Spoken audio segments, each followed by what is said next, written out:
having arrived. Of course, we saw the former president, Kgalema Motlanthe, arriving with his spouse there. So these are some of the things that happened during SONA that esteemed guests are asked to come by. Of course, another reason why we have the SONA is to hear what the president has to strategize in terms of the implementation of his plans, and they have formed a guard of honor. This is a tradition that has always been with the SONA throughout the years. Of course, these are pictures that are beautiful with all those uniforms from the different parts of, yes. Of course, now there's music outside, people are entertained, people are assembling outside, and this is the fun part of SONA. We're still awaiting the president after the establishment of a government. Of course, this happened right after we had all gone to the polls and voted on the 29th of May 2024. Of course, now this is SONA. And the difference here is that this happens annually, right? So this is where the president outlines his strategies, obviously flags some challenges throughout the year, and ensures that government will implement those strategies and goals. Of course, we're talking about his cabinet, the very cabinet that is held accountable by the National Assembly and by the NCOP members. This is done through the portfolio committees and the committees in the NCOP. You are still watching Parliament TV right here on channel 408, and of course on all social media platforms at Parliament of RSA. Now that is the Junior Guard of Honor, and you can give us your expectations online and tell us what you think the president should focus on in terms of his State of the Nation address. Is it crime? Is it unemployment? We do have a lot of issues that have been voiced out throughout the day in our channel with different people from all over the country that have been sharing what they feel should be on that address this evening. Of course, it's scheduled for 7 p.m. We're still waiting the president, and of course he makes a big entrance, and you will know when he is here. Of course, the speech will happen in about T-minus 45 minutes, and we will be enlightened by the president's strategy in terms of moving the country forward this year.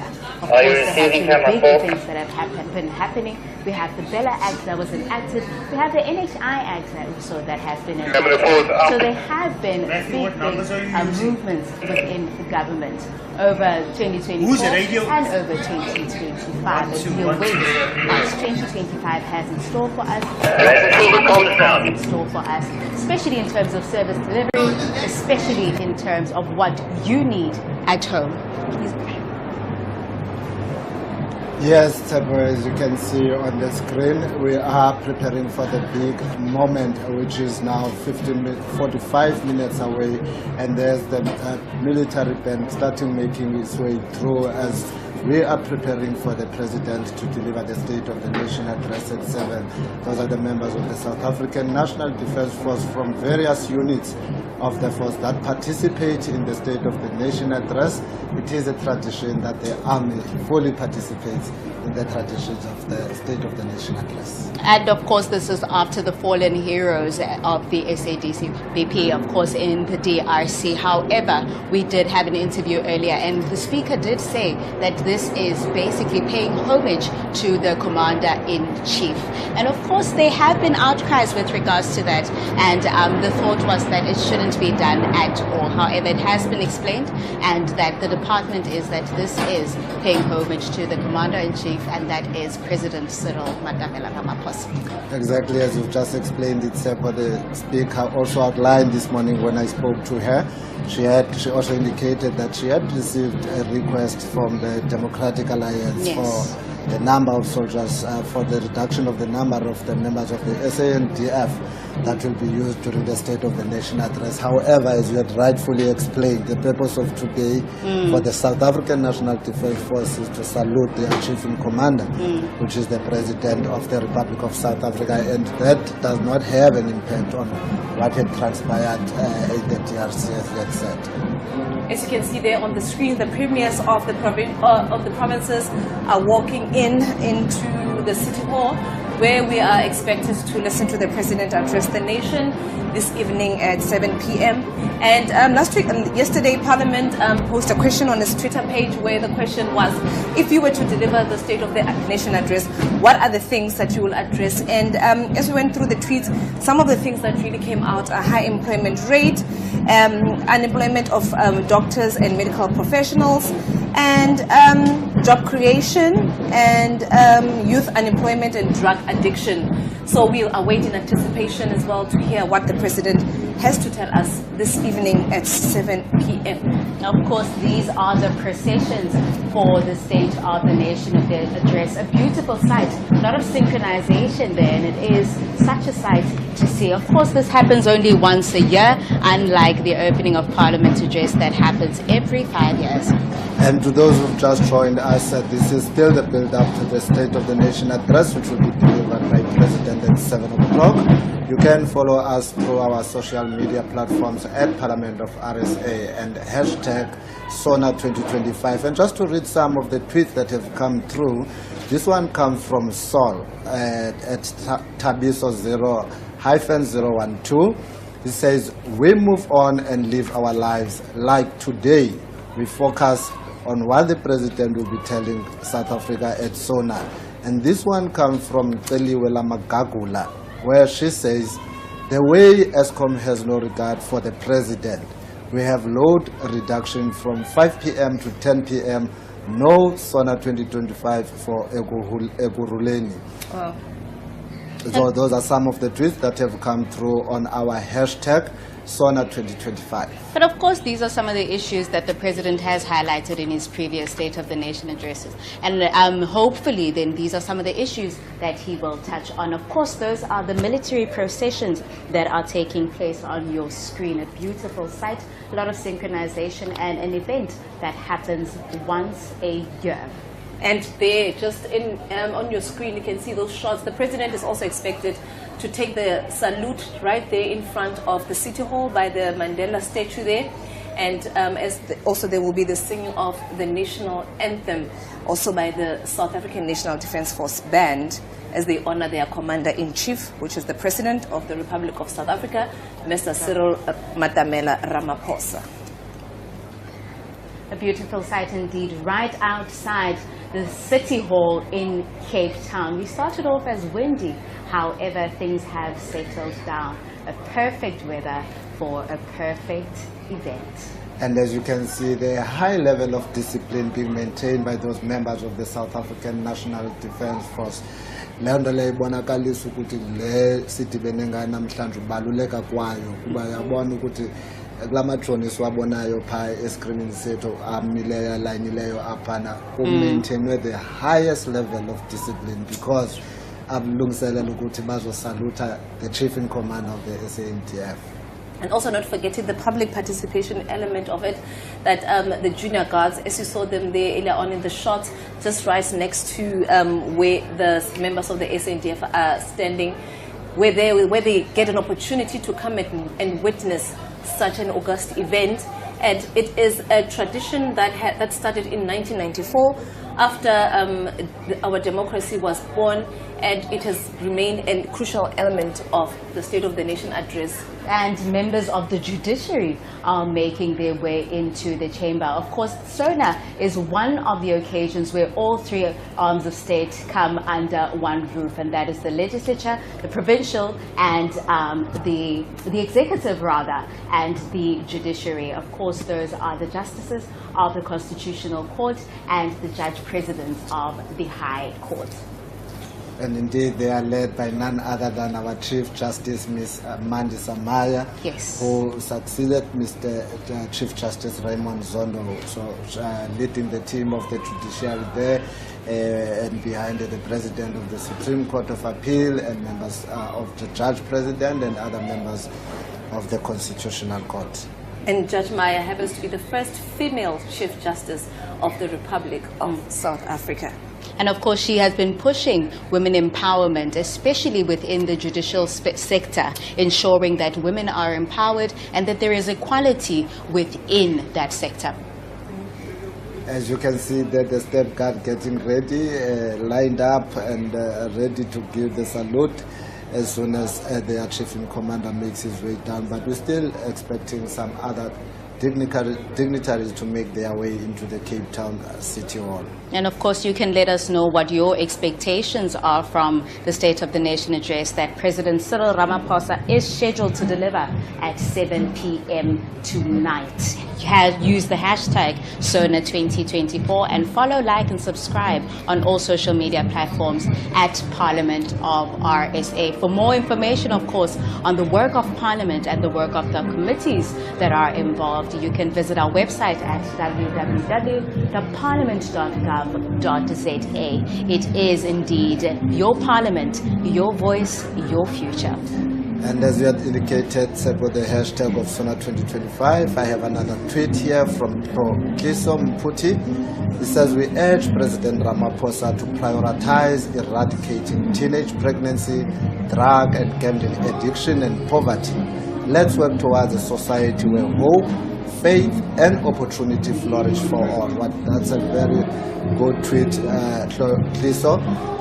Giving us his or her expectations from the President address tonight, urging the President to focus on eradicating teenage pregnancy.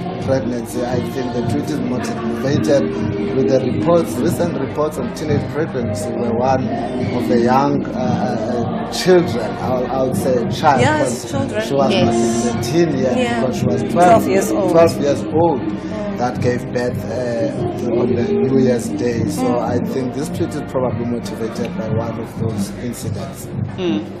And of course, you are watching the processions right in front of the City Hall in Cape Town. We are awaiting the State of the Nation address. And that is the famous statue of the late President Nelson Mandela.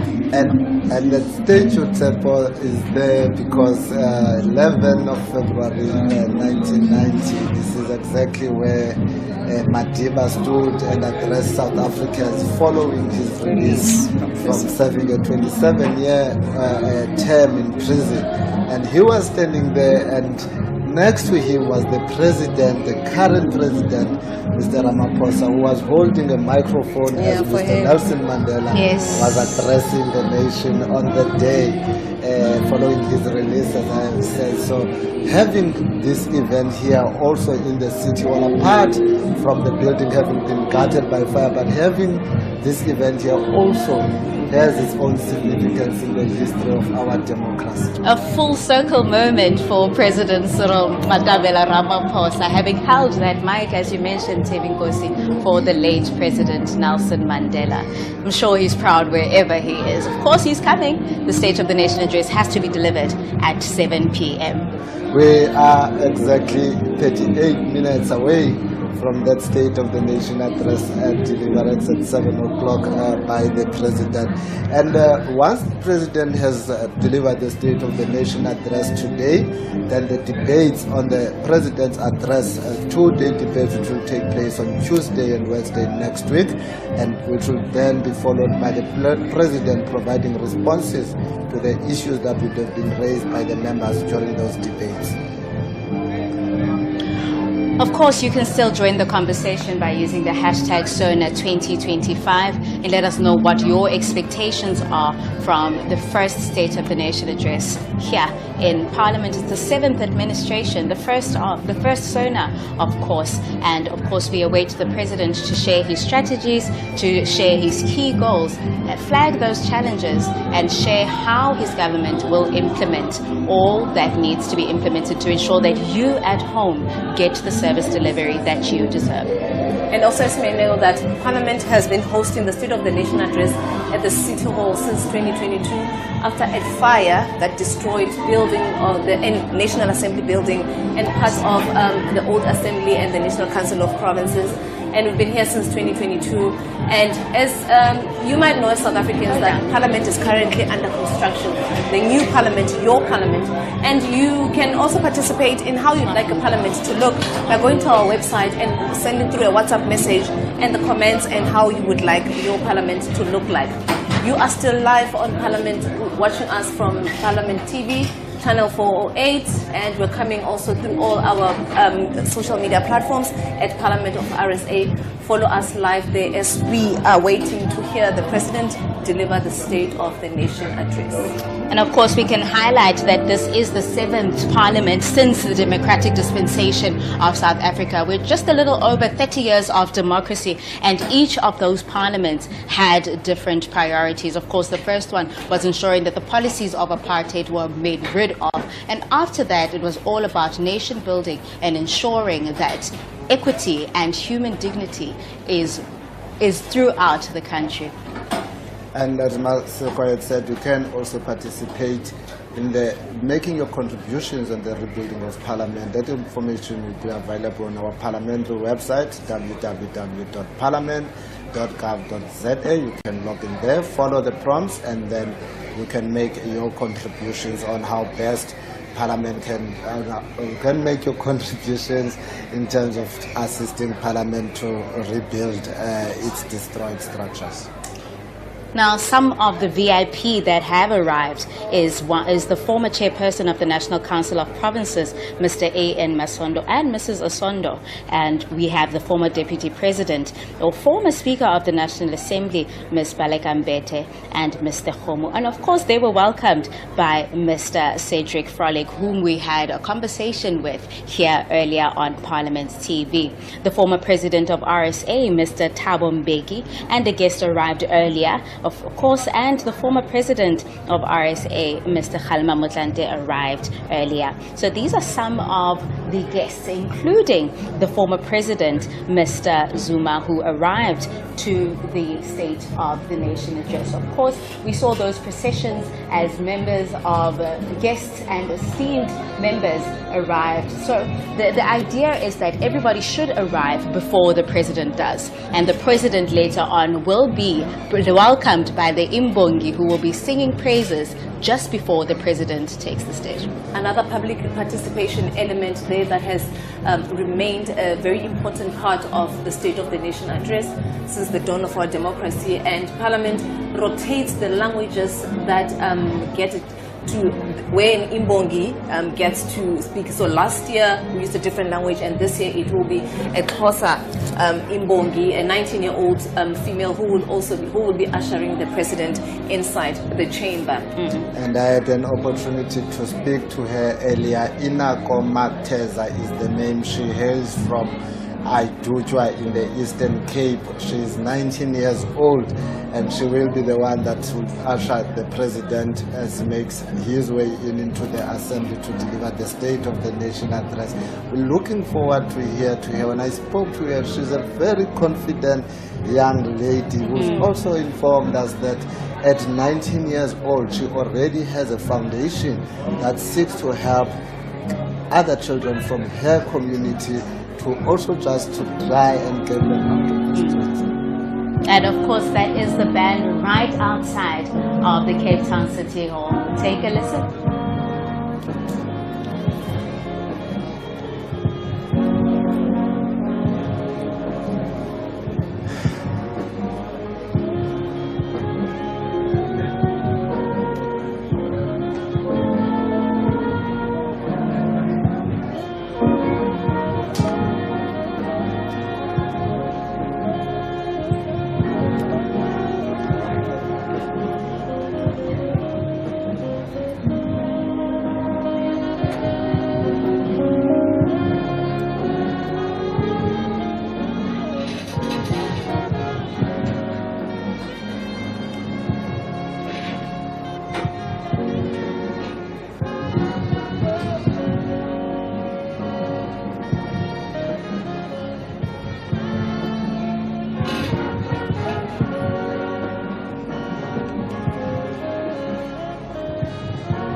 And that was the performance by the Army Band, a great music item there that they just performed.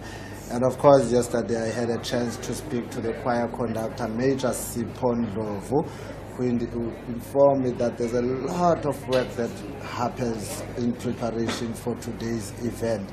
And as we had earlier, Tsepo, we were talking about the level of discipline displayed there, and he also spoke on that, if you see members of that choir when they are performing, from the performance you can see that the level of discipline that is there within the SANDF. So that was the choir is conducted by Major Sipho Ndlovu. And it has been a lovely day today with the band playing almost all day and keeping people entertained throughout the day. And of course, this is part of the processions, and we are awaiting the President's State of the Nation address. And the Cape Town weather also showing off there. Earlier on, we almost got blown away by the wind, but it decided to subside at this moment so that we can all enjoy this moment before we are blown away by the wind. And as Tsepo said, we are waiting the President to arrive at any moment now. and to take the salute in front of the City Hall, and also where we'll stand there as well when the national anthem, I almost said National Assembly there, is being sung. And yeah, at any moment now, the big moment of the arrival of the president. It's likely that you would say the National Assembly, because we serve the National Assembly. It's one of the two houses of parliament that we serve. We still expect to see the Deputy Speaker of the National Assembly, Dr. Lottridge, the Deputy Chairperson of the National Council of Provinces, Mr. Governor, as well as Mr. Paso, making their way in, and conducted by Protocol Liaison Officer, Mr. Mandela. And of course, this is a joint sitting, and that is why we have members of the National Assembly and members of the National Council of Provinces under one roof. And of course, the President has called the sitting, having liaised with the Speaker of the National Assembly, Ms. Thoko Didiza, and the Chairperson of the National Council of Provinces, Ms. Refilwe Mtsweni-Tsipane, for this spacious event to happen. And it's safe to say that today we'll be hearing the first address by the President of the 7th Parliament and of the Government of National Unity, wherein he will be outlining government's priorities for the year ahead. We're sitting and waiting to hear what the President will say to the nation and later this evening. And earlier on as well, when we're talking about the difference between the opening of Parliament and the State of the Nation address, because people might be wondering, we were here in July last year, but we keep on saying that this is the first State of the Nation address. It's because on the 18th of July 2024, when we were here, it was for the opening of Parliament, following the national and provincial elections that we had in May. That is when the President now addresses the nation on the long-term goals for the next 5 years of the term of Parliament. Today he's going to set goals, short-term goals for this year, and then again next year until the end of the term he will be giving the State of the Nation address, and this is the first State of the Nation address of the 7th Parliament. And I think it's safe to say, and also to inform our viewers at home, that that would be the only agenda for today's proceedings. Yes. I think that previously Speaker has had to clarify that. With the joint rules. Yes, with the joint rule, that today we only have that addressed by the President as the only agenda item. As I had said, as you can see there in your screen, that's the presiding officers, the Deputy Speaker of the National Assembly, Dr. Lottridge, and Mr. L. Govender, the Deputy Chairperson of the National Council of Provinces, with Mr. Masi. And of course, SONA 2025 will be held under the theme Harnessing Parliamentary Diplomacy for the Realization of Global Solidarity, Equality and Sustainability. Now, this theme encapsulates the transformational potential of parliamentary efforts in promoting inclusive, sustainable and collaborative approaches to global challenges, thereby advancing shared prosperity. Of course, it is conceptualized to align with South Africa's rotational hosting of the G20 in 2025 and Parliament's hosting of the Speakers' Summits, P20 of the G20 National Parliaments. Now, these P20 summits play a crucial role in injecting a parliamentary perspective into global governance, raising awareness, building political support for international commitments, and ensuring effective implementation at the national level. Now, it is important to remember that it is crucial that we reinforce the sense of urgency that the South African Parliament and the broader African legislative sector possesses. We must send a strong message that Africa is not merely a passive field of action, but an equal, proactive and prominent player in global governance and public discourse. And just to add on to that, that the P20 is a structure of the speakers of the countries of the G20. And as South Africa is now the leader of the G20 countries, the first African country, by the way, to be chairing the G20, it will now, the speakers will also have a structure called the P20. And that is the Deputy President escort making its way into the Cape Town City Hall. And as you would have seen in front that we had 10 motorbikes that were escorting the Deputy President, and we are expecting to see 20 motorbikes that will be escorting the Deputy President. And there it is, the Deputy President about to make his way out of that vehicle and into the City Hall. And the Deputy President is Mr. Paul Mashatile, and those are the scenes that you are seeing. He has arrived at the hashtag SONA 2025. And of course, he is being met by one of the dignitaries of Parliament. And of course, he's going to make his way into the chamber as one of the VVIPs of the State of the Nation address. All right, He's been greeted as well by the Deputy Speaker and also by the Deputy Chairperson of the National Council of Provinces before he makes his way into the chamber. And once the Deputy President walks in, we can then expect to see the Speaker of the National Assembly as well as the Chairperson of the National Council of Provinces, who will be making their way and to wait for the President to arrive and to receive the President. And of course, that is the Secretary to the National Assembly, Mr. Masibulele Qaso, and he is with the Deputy President, Mr. Paul Mashatile, who is accompanied by the Deputy Speaker of the National Assembly, Dr. Annelie Lotriet, and the Deputy Chairperson of the NCOP, Mr. Les Gavanda.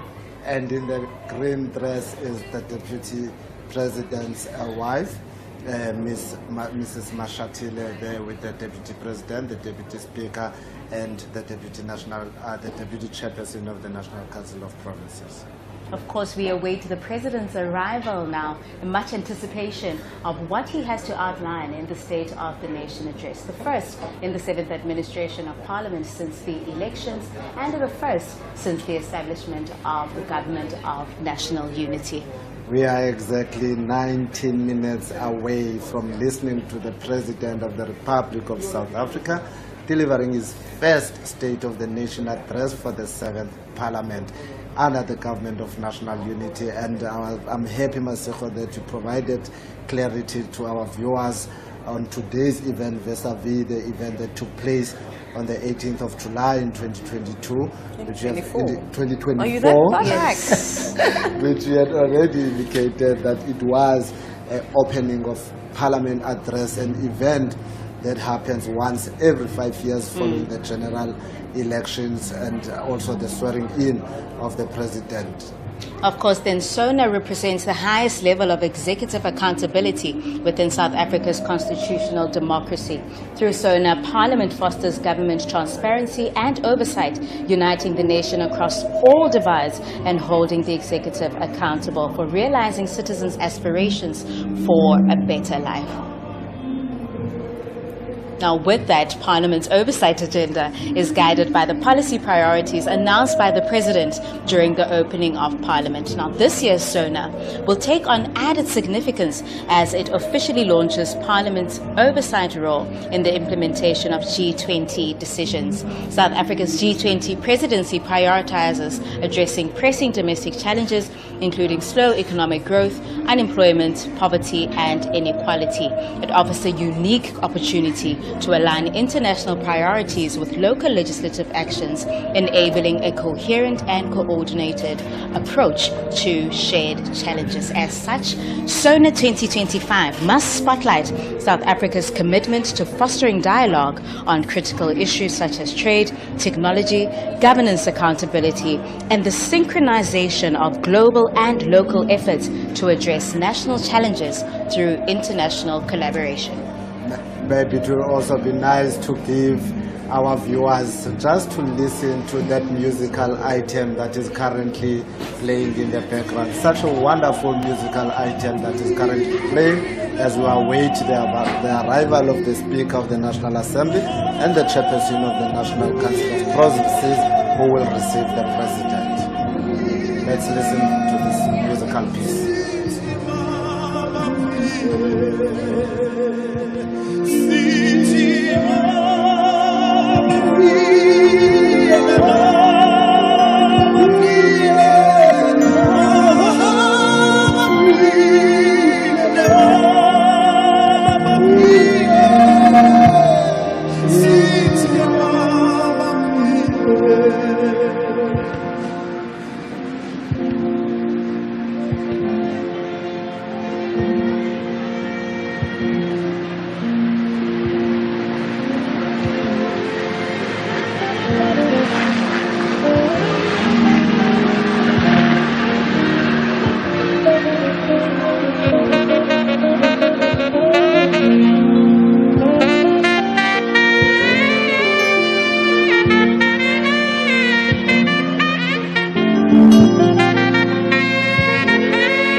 the City Hall to do the 21 gun salute, and also for the singing of the national anthem. Of course, this is the much anticipated arrival of the president as he is scheduled to outline his key priorities for the year ahead in his State of the Nation address. And this is scheduled for 7 p.m. Of course, he is with the Speaker of the National Assembly, Ms. Thoko Didiza, and the National Council of Provinces Chairperson, Ms. Refilwe Mtsweni-Tsipane, and they will be making their way to the podium right in front of the military procession where the 21 gun salute will happen, and the flyover, the famous flyover that happens each SONA. And this is a paying homage to their commander-in-chief. And as you can see there on the screen, the president waiting. He is with the Speaker of the National Assembly, Ms.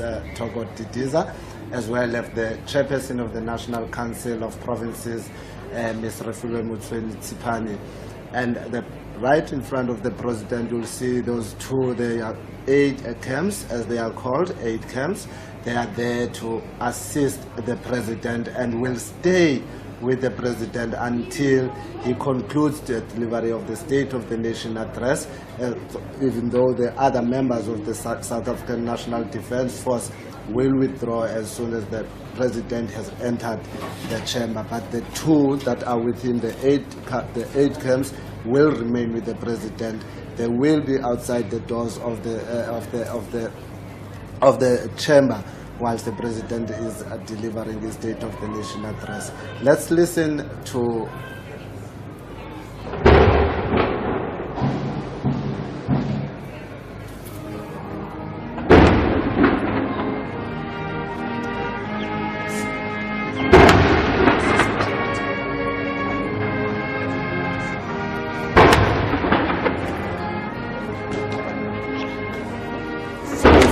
sound.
National Assembly.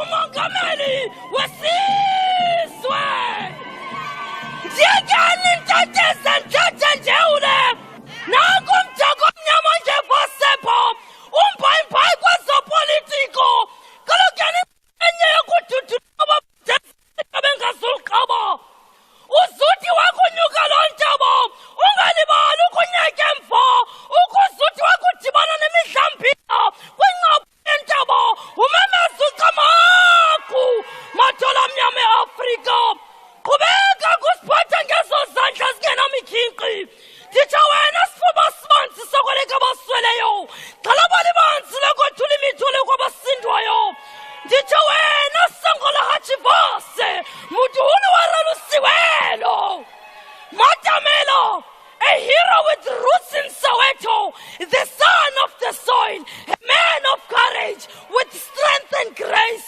You are the voice to the voiceless, an eye to the blind, and a shoulder to the disabled. Ndlovena babata yaleka namabantu bakho ulapho nje ubekwe ngokuthenjwa nditsho wena Ramaphosa Ntoka Samueli mawethu ilanga liyatshona amasoma khalisa amakhwelo igusha ziququzelela ngasekhaya mandikuyeke my president mandikuyeke my cupcake ndirham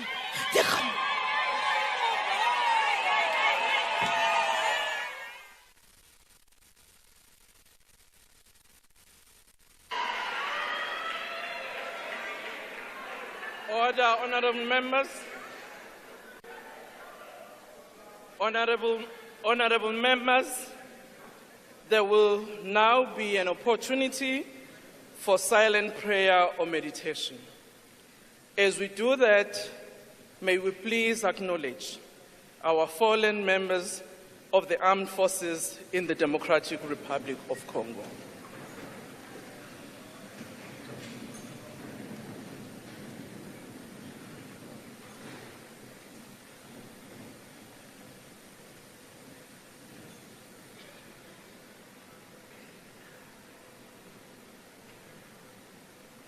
Thank you, and please be seated.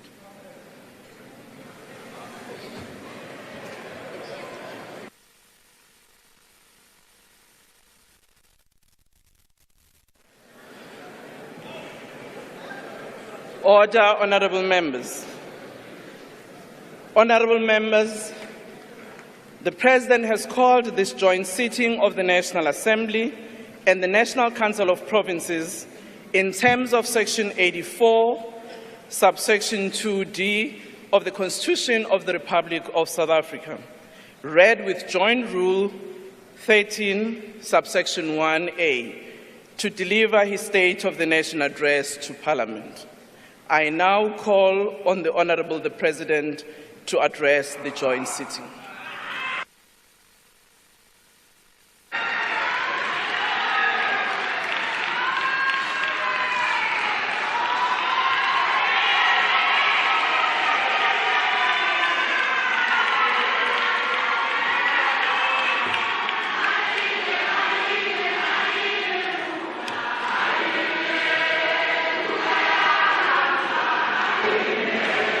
Order, honorable members.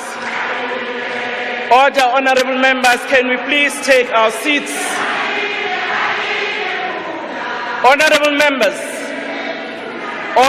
members, can we please take your seat and allow the President to address the House and the nation?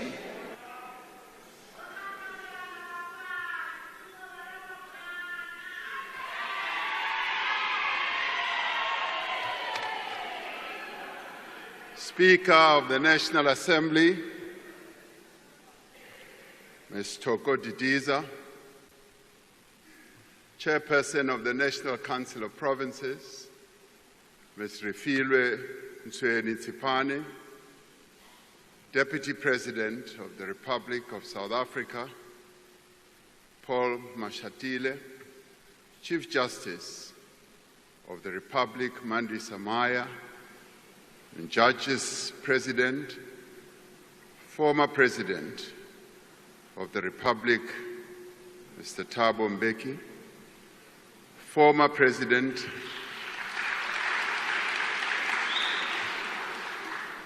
Kgalema Motlanthe, former Deputy President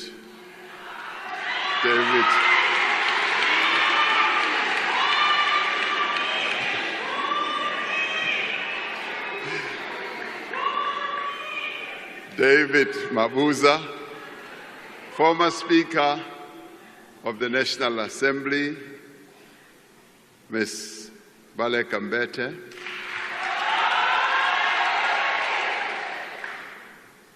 former Deputy Speaker of the National Assembly, Mr. Lichisa Tsinodi, and former Chairperson of the National Council of Provinces, Mr. Amos Masondo, Mayor of the City of Cape Town, Mr. Gordon Hill-Lewis, Dean of the Diplomatic Corps, regional deans, and heads of missions, members of Parliament, and fellow South Africans. We gather here as we mourn the death and tragic death and devastating loss of 14 South African soldiers who were part of a mission to bring peace to the Eastern Democratic Republic of the Congo. We pay tribute and bow our heads to Staff Sergeant William Eddie Ola, Staff Sergeant Mulahlehi Ishmael Mulahlehi, Staff Sergeant Shahlane Theophilus Siepe, Corporal Matume Justice Malisa, Corporal Renae Nemabulani, Lance Bombardier Itumeleng MacDonald Mureo, Lance Corporal Tseke Moffat Molapo, Lance Corporal Metsi Stensley Raswiswi, Rifleman Sibatane Richard Chokwe, Rifleman Derek Maluleke, Rifleman Tsidiso Andris Mabele, Rifleman Calvin Louis Moahi, Rifleman Moketi Joseph Mobe, Private Peter Jacobus Strado. Speaker, I thank you for getting us to honor these fallen heroes. I have directed that a national flag be flown at half-mast in honor of these fallen heroes for a week starting from tomorrow morning. Alongside soldiers from other southern African countries, they lost their lives in defense of the fundamental right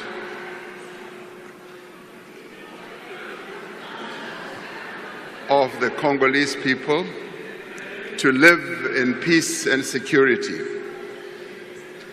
They lost their lives not in the pursuit of resources or territory or power. They lost their lives so that the guns on our continent may be forever silenced. So we salute them.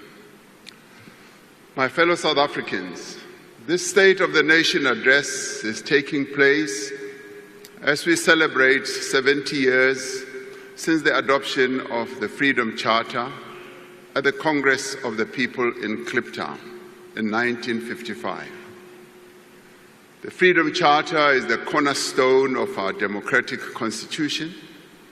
It sets out a vision of a united, non-racial, non-sexist, democratic and prosperous South Africa.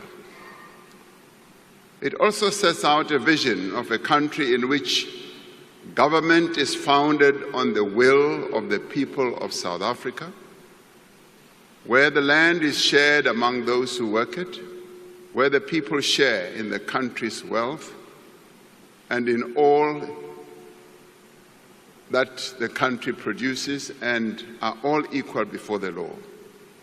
It is this vision that continues to guide us as we work to build the nation that we all want. It is the spirit of the Congress of the People that inspires us as we prepare for a national dialogue in which South Africans are once again called upon to chart a new path for our country. We must chart this path in a world that is rapidly changing. It is a world of both interdependence and competition, of cooperation and conflict. It is a multipolar world in which new countries are emerging to play a greater role in global affairs. We are seeing intensifying competition over issues such as trade, technology, and influence in global institutions. There are global fundamental shifts underway that affect every aspect of human life, from the growing impact of climate change to rapid advances in artificial intelligence, geopolitical tensions, and violent conflicts. In the face of these challenges, we are witnessing the rise of nationalism, protectionism, the pursuit of narrow interests, and the decline of common cause. This is the world that we, as South Africa, a developing economy, must now navigate. But we are not daunted to navigate our path through this world that constantly changes. We will not be deterred. We are, as South Africans, a resilient people, and we will not be bullied.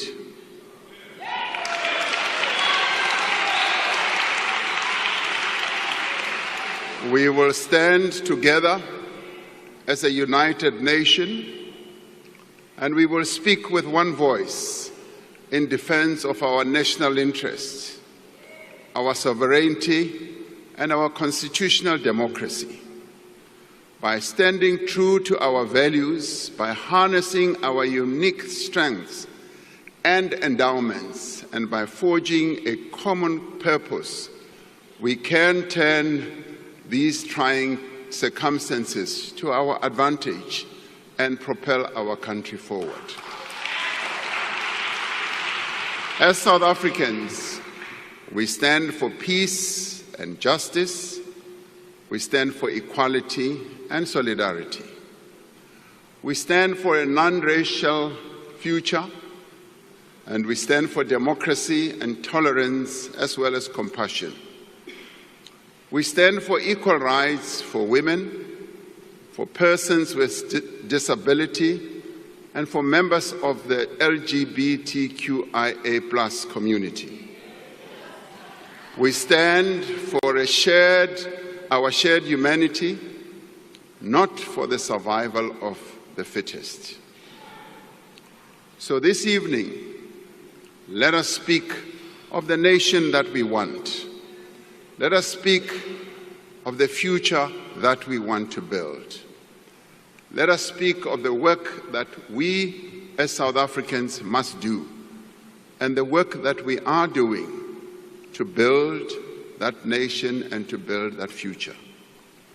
We want a nation united in its diversity. At many difficult moments in our past, we found strength in working together towards a common goal. Through partnership, we brought peace and democracy to our country which was once troubled. We overcame apartheid, a crime against humanity that denied people their human rights, that deprived them of the land and livelihoods, that sought to strip them of their dignity, that humiliated them. Through partnership, we overcame a devastating pandemic and rebuilt our country in the wake of state capture as well. Together, we have built durable institutions that support our democracy, that protect our fundamental rights and promote the well-being of South Africans. We have built meaningful partnerships between government and business and labor and civil society and other social partners to drive growth and development. These stand as models of cooperation for the rest of the world. South Africans are continuing to work together to confront our country's challenges and build a nation that works for all.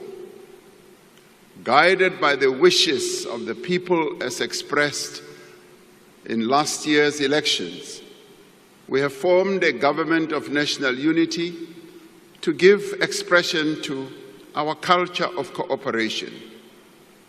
As political parties, we have set aside our differences and agreed to work together for the good of all South Africans. In the last week, we have adopted the Medium-Term Development Plan, which sets out a clear and ambitious program for the next 5 years. The actions contained in the Medium-Term Development Plan will advance our 3 strategic priorities. Firstly, to drive inclusive growth and job creation.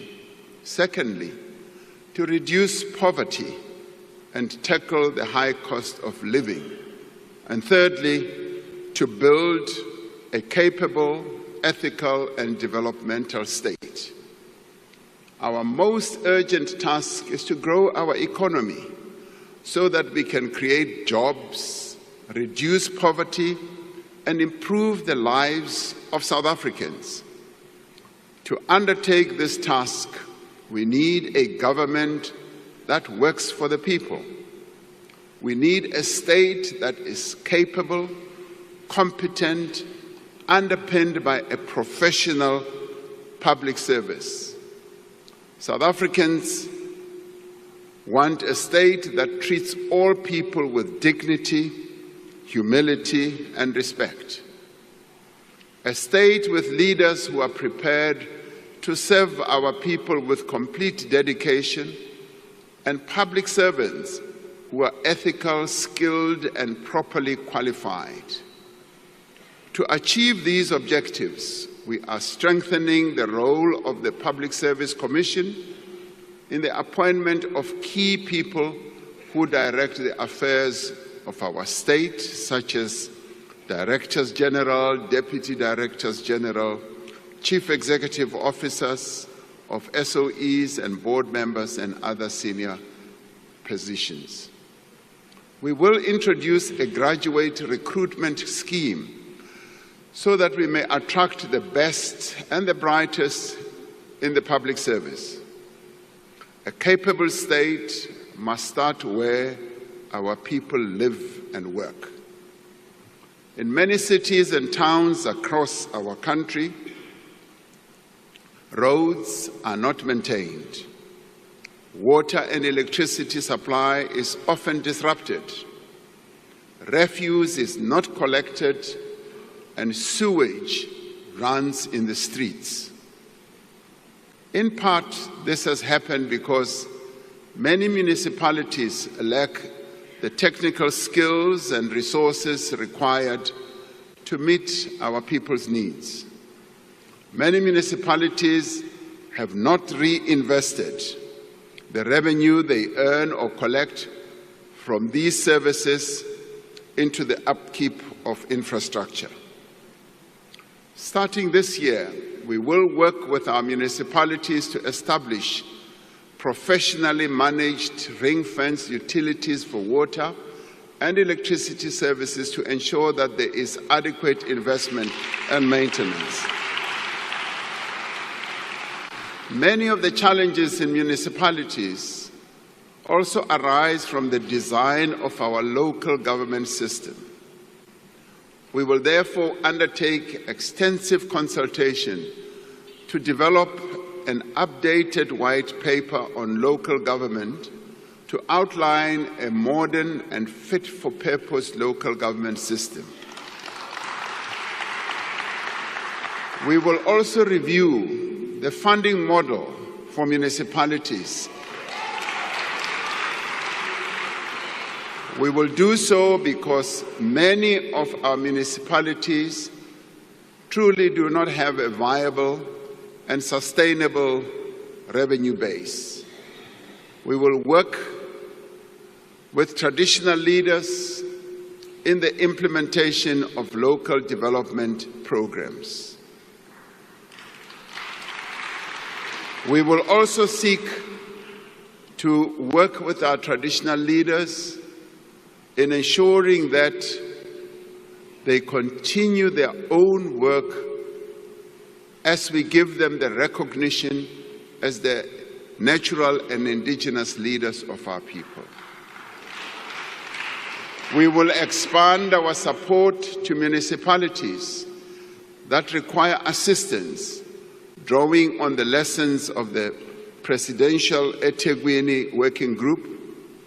We are seeing great progress in eThekwini as we implement the district development model, which enables all key role players, as in government, business, labor, and community-based organizations, to work together. As we work to reform the public service and build the capability of the state, we will harness technology to transform the way government works. We will invest in digital public infrastructure to give South Africans access to government services anytime, anywhere through a relaunched government gov.za platform. At the heart of this transformation will be the implementation of a digital identity system. Now, these measures will in the end transform the relationship between citizens and government and create one government that is accessible to every person at a touch. We want a nation with a thriving economy, an economy that benefits all. To create this virtuous cycle of investment, growth and jobs, we must lift economic growth to above 3%. To achieve higher levels of economic growth, we are undertaking massive investment in new infrastructure while upgrading and maintaining the infrastructure that we have. We are developing innovative ways of funding infrastructure. We are engaging local and international finance institutions and investors to unlock 100 billion rand in infrastructure financing. A project preparation bid window has been launched to fast-track investment readiness. This includes revised regulations for public-private partnerships, which will unlock private sector expertise and funds. And government will spend more than 940 billion rand on infrastructure over the next 3 years. Now, this includes 375 billion rand in spending by state-owned enterprises, This funding will revitalize our roads and bridges. It will build dams and waterways. It will modernize our ports and airports and also power our economy. Through the infrastructure fund that we launched some time ago, 12 blended finance projects worth nearly 38 billion rand have been approved in the last year. These are projects in water and sanitation, student accommodation, transport, health and energy as well. Construction of the M10 bridge in the Eastern Cape, the construction continues. This bridge will rise above the river between Port Edward and Lusikisiki and will become the tallest bridge in Africa.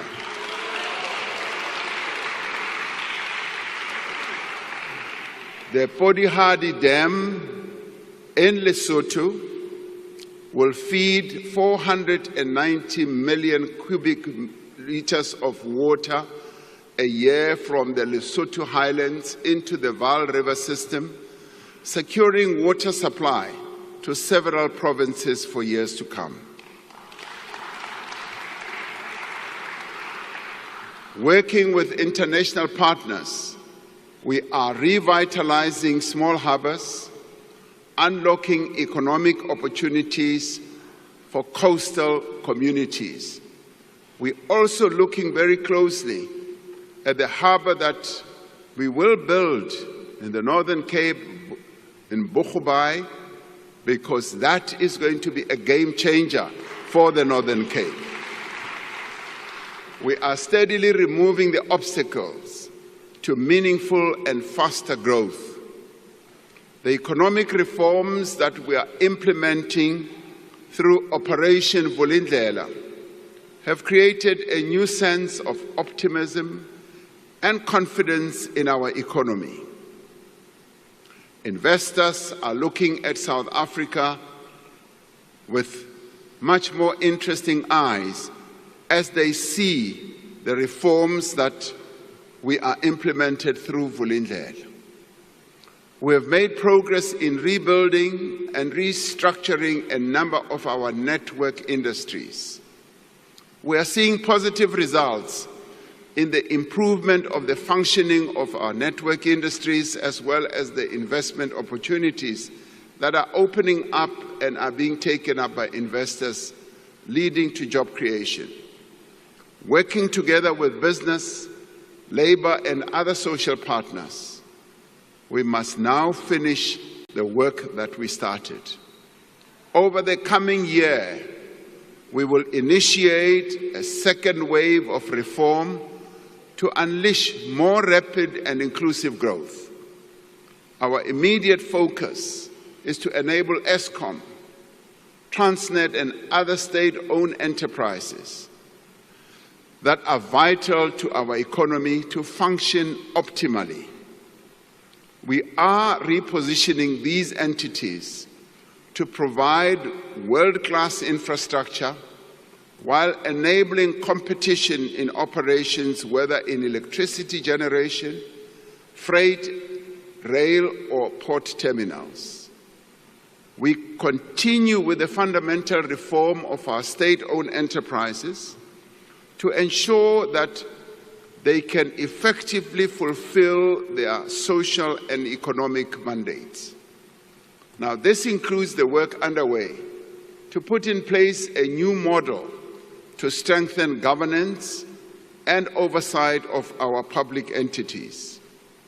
We will ensure public ownership of strategic infrastructure for public benefit while finding innovative ways to attract private investment, to improve services, and to ensure public revenue can be focused on the provision of public services. We are in the process of establishing a dedicated SOE reform unit to coordinate this work.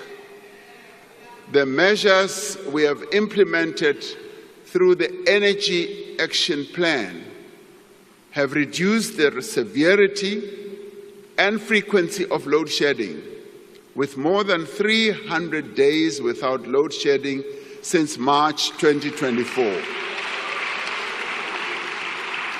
Now, while the return of load shedding for 2 days last week was a reminder that our energy supply is still constrained, we remain on a very positive trajectory, whether people like it or not.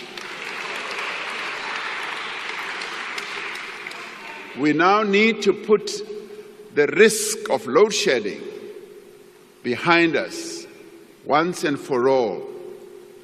And the Minister of Electricity will speak about it in about 2 weeks or so when he presents to Parliament.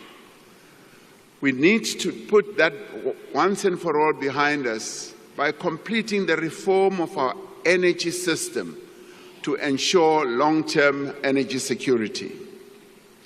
The Electricity Regulation Amendment Act, which came into effect on the 1st of January, marks the beginning of a new era in our energy architecture. This year, we will put in place the building blocks of a competitive electricity market. Over time, this will allow multiple electricity generation entities to emerge and to compete. We will mobilize private sector investment in our transmission network to connect more renewable energy to the grid. The Minister will tell us that we still need to install 14,000 kilometers of transmission lines. We therefore need to mobilize finance from a number of sources to enable this to happen. As we reform our energy system, we are continuing to build successful multilateral partnerships in the global effort to halt the devastating impact of climate change. Our just energy transition is gaining momentum. Over $13 billion have been pledged by the international community, and significant private capital is being invested locally. We are determined to meet our carbon reduction commitments and will do so at a pace and at a scale that our country can afford. We are revitalizing our port terminals and rail corridors through the Freight Logistics Roadmap, which was adopted by Cabinet, leveraging private capital to restore our logistics infrastructure to world-class standards. Transnet's performance has stabilized and is steadily improving. We released a network statement in December last year, which for the first time will enable private rail operators to access the freight rail system that will continue to be owned by the state. Open access to the rail network will allow train operation companies to increase the volume of goods transported by rail, while our network infrastructure remains state-owned. This will ensure that South African minerals, the vehicles that we manufacture, our agricultural produce reach international markets, securing jobs and earning much-needed revenue for our fiscus. New cranes and other port equipment are being commissioned to speed up the loading and unloading of cargo and reduce waiting times for ships in our various ports. As we forge ahead with the reform agenda, an urgent priority is to ensure a secure and reliable supply of water across the country. Many people in our cities, towns, and villages are experiencing more and more frequent water shortages as a result of failing water infrastructure. It is impossible to live without water, as we all know, and it is impossible for the economy to grow without water. We are therefore taking a series of decisive actions to resolve the water crisis, to enable our people to get water where they live, whether in townships or in the rural areas. We are investing heavily in expanding our water resources. Wherever one goes in our country, we often hear our citizens raising the issue of water continuously. So we are raising this issue to a much higher level.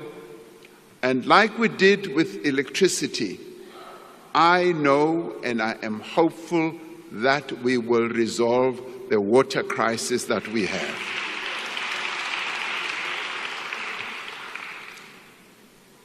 Loko famba uya atindaweni to tala ukuma ku ri vakhegulu va rila hi yona mhaka leyi ya mati. Va ku byela ku ri hi hava mati, hi lava ku ri hulumeni a hi tisela mati, hi ta swi endla swaleswo. Hi lava ku ri mi tiva kahle laha mi nga tshama kona ku ri mati a ta va kona, hi ta wa tisa mi wa kuma. To date, the Infrastructure Fund has secured 23 billion rand for 7 large water infrastructure projects. We have ended delays in major water infrastructure projects like Phase 2 of the Lesotho Highlands Water Project and the Umkomazi Dam. Work is underway to prepare for construction of the Ntabelanga Dam on the Umzimvubu River to supply additional water for domestic use as well as for irrigation in the Eastern Cape. Within the next year, we will complete the establishment of the National Water Resource Infrastructure Agency to unlock much greater investment in water projects. Through the Water Services Amendment Bill, we will introduce a licensing system for water service providers and remove licenses where providers do not meet the standards for quality drinking water. As part of our reform agenda, we will ensure that our focus on water is intensive and it speeds up. As we move ahead with our reform processes, we will continue to enhance our visa system to make it easier for skilled people to invest in our country and to grow tourism. This year, we will launch the electronic travel authorization system to enable a secure, fully digital visa application process. Now, this system will use artificial intelligence and automation to reduce the scope of corruption and enable rapid turnaround times for tourist visas. We have cleared over 90% of the backlog of more than 300,000 visa applications.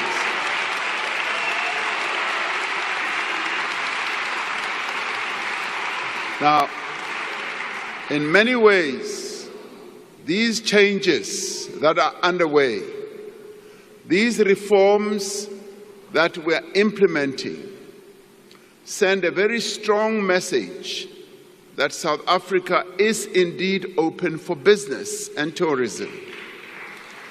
As we open for tourism, the Chinese market, the Indian market, the market in the Middle East, the market in Europe and all over are waiting to come as tourists to our country. We want a nation in which prosperity and opportunity is shared by all. For many decades, our economy has been held back by the exclusion of the vast majority of South Africa's people. Black South Africans were deprived of land, of capital, of skills, and of opportunities. Our economy was starved of the potential that it has. And this is why we need to transform our economy and to make it more inclusive. That is why our focus is on empowering our people, on empowering women and persons with disabilities, because they were deliberately excluded from playing a role in the economy of their own country. And we will set up a transformation fund worth 20 billion rand a year over the next 5 years to fund black-owned and small business enterprises. We will fast-track the regulations of the Public Procurement Act to ensure that businesses that are owned by women, by young people, and persons with disabilities receive equitable opportunities in government contracts. And we have started and will continue to train women entrepreneurs to enable them to compete for government tenders. In November last year, we launched the National Skills Fund Disabilities Program.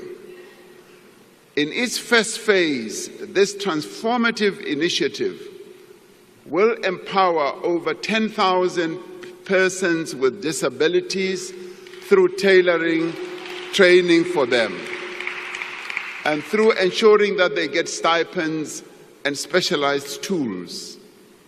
This part of the work we must undertake as business, as government and labor and civil society to enable people with disabilities to play an important role in the economy of our country.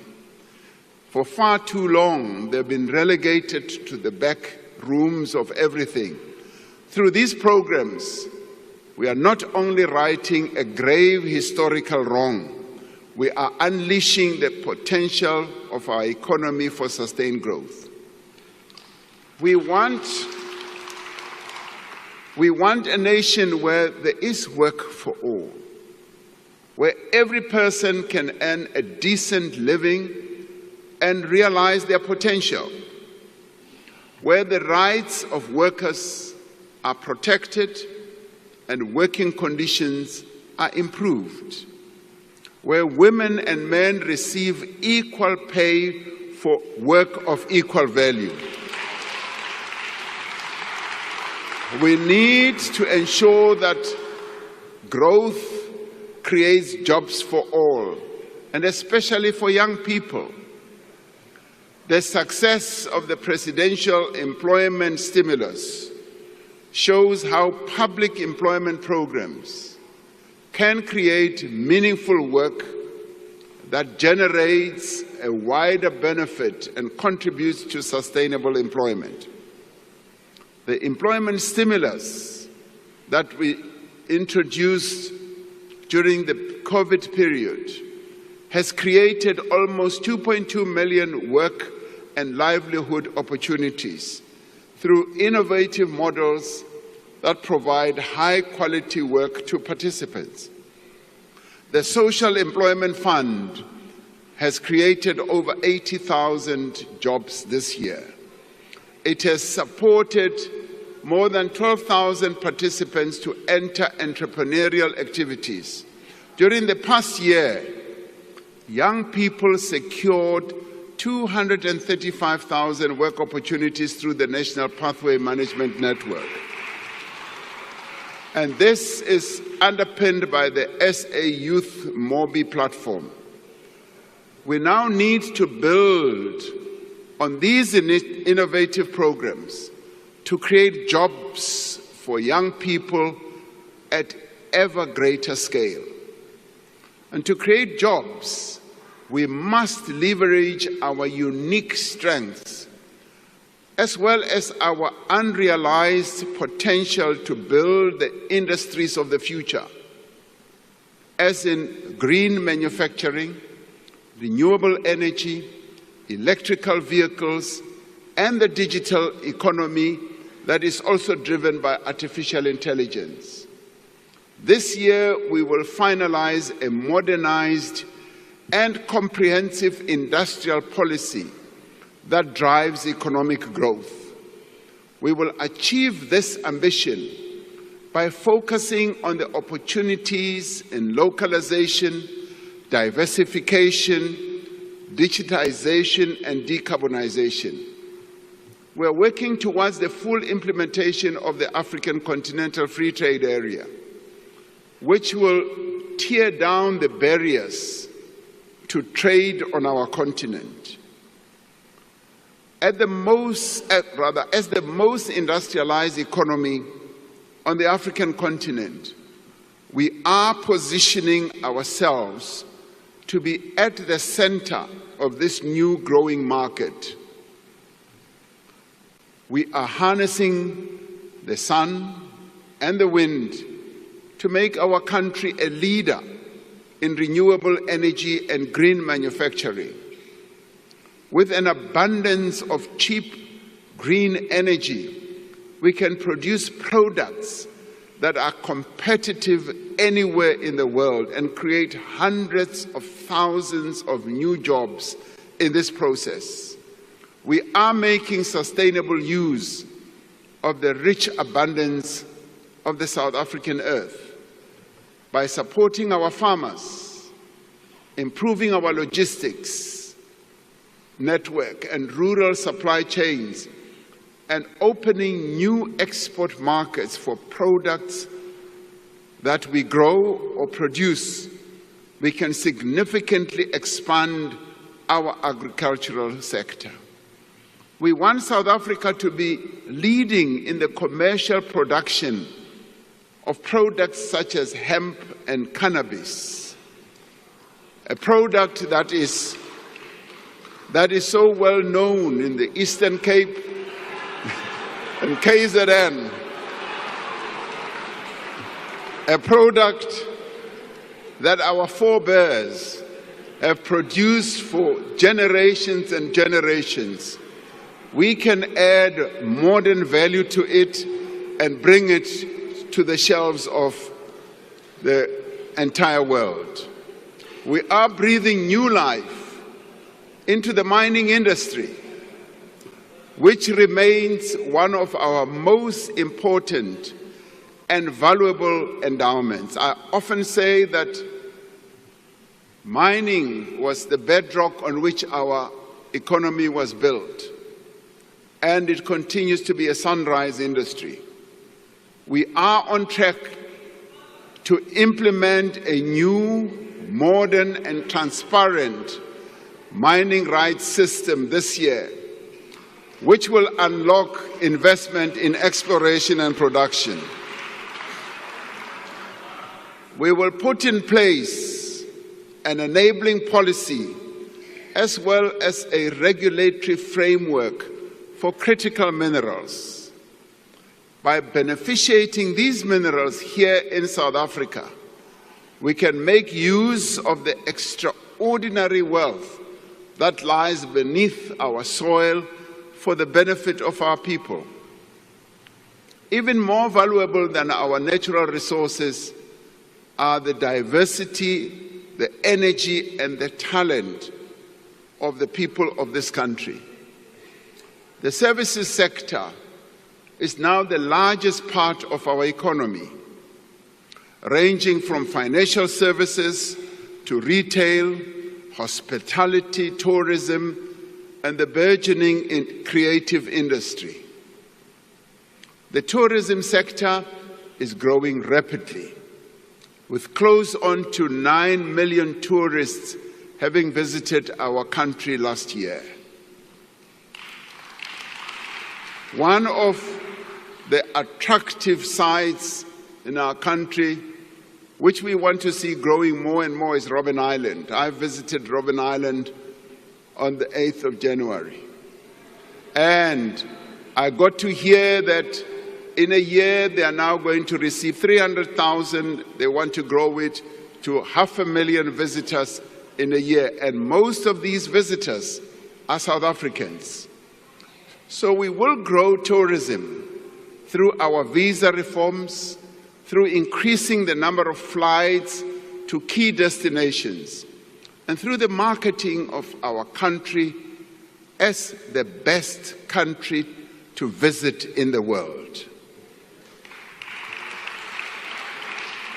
And we have also seen strong growth in digital services, as well as business process outsourcing, as well as data centers. As the need for data grows in the world, our country is seen as a reservoir of having data centers. And this is continuing to create jobs for young people. To support this growth, we are investing in skills development for the industries of the future.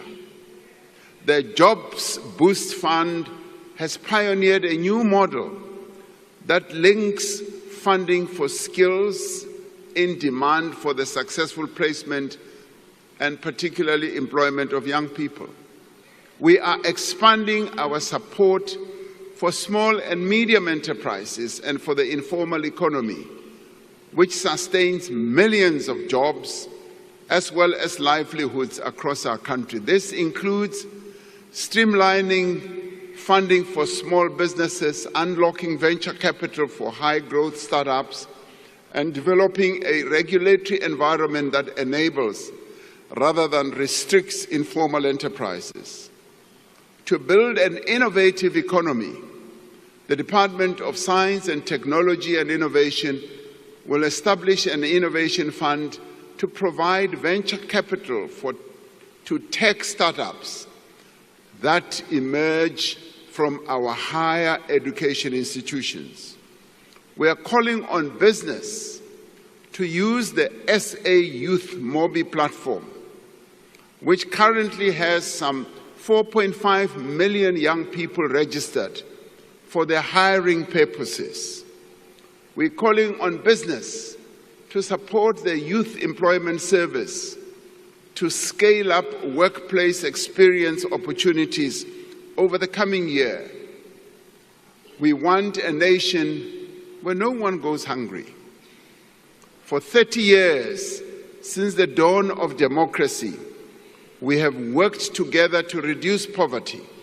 Today, our country spends around 60% of our national budget on the social wage, on health, on education, on social protection, community development, and public employment programs. More than 28 million unemployed and vulnerable people in our country receive social assistance. More than 10.5 million learners go to public schools where they do not have to pay fees.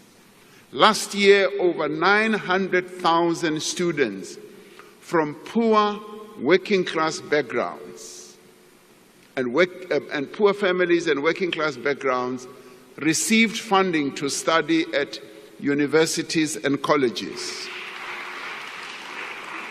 Now, through these programs, we are alleviating the worst effects of poverty. We are providing the means through which South Africans can rise above poverty that has been passed down from one generation to the next. But we have much to do, and much more work needs to be done to end poverty in our country. We must do much more to ensure that women in particular no longer face the hopeless task to feed and clothe their children. While government invests heavily to support poor and unemployed people, these programs are fragmented and sometimes they are difficult to access. We are therefore building an integrated system of support for poor and unemployed people. We are strengthening existing programs from job search support to public employment and making sure that together they provide people with pathways out of poverty.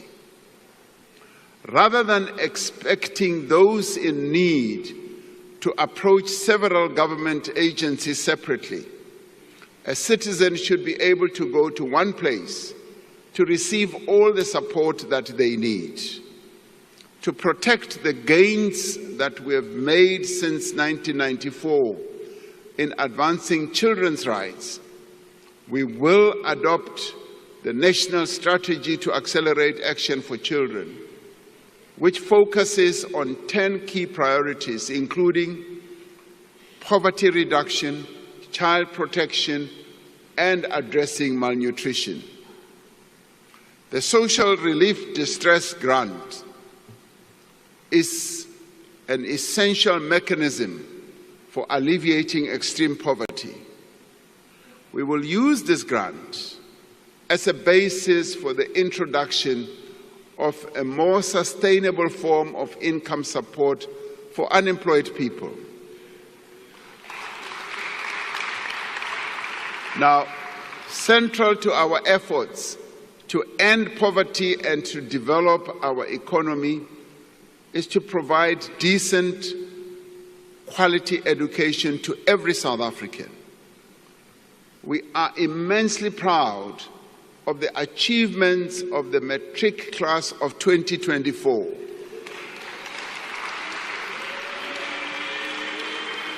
It's a class which achieved the highest pass rate in our country's history. Now, 87% of learners who sat for their matric exams passed. For the first time in the history of our country, nearly half of these learners achieved bachelor pass. Nothing can diminish, frankly, nothing can diminish our pride in the hard work of these learners and the steady support of their teachers, parents, and broader community. And let us give them a big round of applause.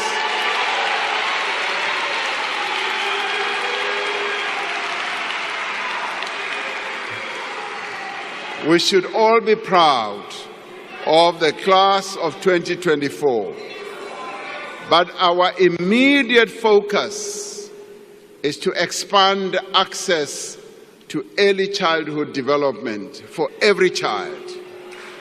Now, this will be achieved through registering and formalizing existing ECD centers and ensuring that they have the facilities, the training and material that they need to provide quality learning. We will focus on ensuring that every child can read for meaning in the foundation phase to set them up for success in later years. To achieve this, we are implementing mother tongue-based bilingual education. We do this to improve literacy and numeracy, and rolling out lessons plans, reading books, and other interventions that have been proven to work. The Funza Lushaka bursary scheme will continue to prioritize students who want to pursue a teaching career in the foundation phase. Last year, we signed the Basic Education Laws Amendment Act, which was passed by this Parliament.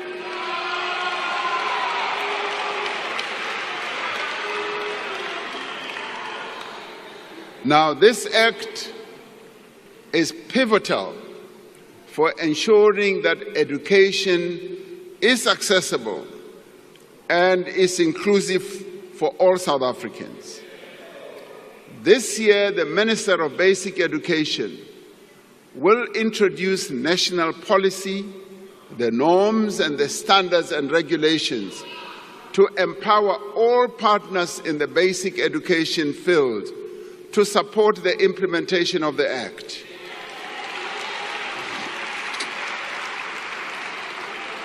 Now, to ensure that the economy has the skills that it needs, we are increasing the production of artisans through TVET colleges. Now, this is part of the shift we are undertaking towards education and skills development that combines formal learning with job training. Now, drawing on the models that have proven to be so successful in other countries, we're calling on the private sector to offer young people experiential learning opportunities while they undertake their studies. We are implementing phase 1 of the comprehensive student funding model for higher education to address the needs of the missing middle. This will support approximately 10,000 students in the first year. We want a nation in which there is quality health care for all. This year, we will proceed with the preparatory work for the establishment of the National Health Insurance. Now, this includes developing the first phase of a single electronic health record system, the preparatory work to establish the Ministerial Advisory Committees on the Health Technologies and Healthcare Benefits, and an accreditation framework for health service providers.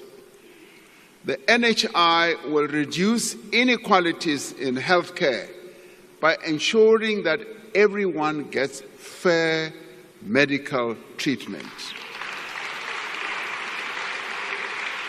Now, the NHI will save many lives by providing a package of services that include, for example, even more especially, maternal and newborn care and services also for people living with HIV, those with TB, and those suffering from non-communicable diseases such as heart disease, cancer, and diabetes.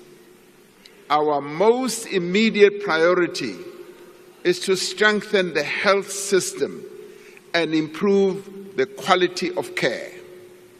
A vital part of this is the modernization, the improvement, and the maintenance of existing health facilities and the construction of new hospitals and clinics. A number of hospitals are under construction or are undergoing revitalization.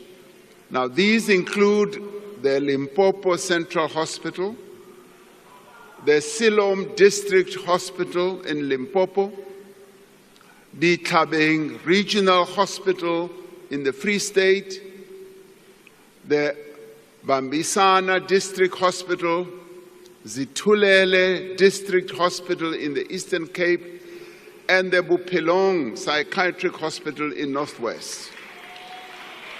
Now, our projects, rather other projects, are at various stages of design and development. Now, this includes the replacement of 3 existing new central hospitals, 5 new district hospitals, 5 community health centers, and a new psychiatric hospital. To improve patient experience, we are putting more emphasis on reducing waiting times, cleanliness, and staff attitudes in the public health facilities. We are encouraged by the great progress the country has made towards ending HIV and AIDS as a public health threat. By the end of March 2024, 96% of people living with HIV knew their status. 79% of these were on antiretroviral treatment, and 94% of these were on treatment with virally suppressed conditions. Now, to ensure that we reach the target of 95, 95, 95, which has been set by the World Health Organization, we will this year launch a massive campaign to look for an additional 1.1 million people who are not yet on treatment. We are concerned about the potential impact of the decision by the United States government to suspend some of its funding for HIV and TB programs in African countries for 90 days. Now, this funding that we get accounts for about 17% of our country's HIV spend. We have been able, over the years, to provide funding from our own resources, our own fiscus, for our HIV and TB programs.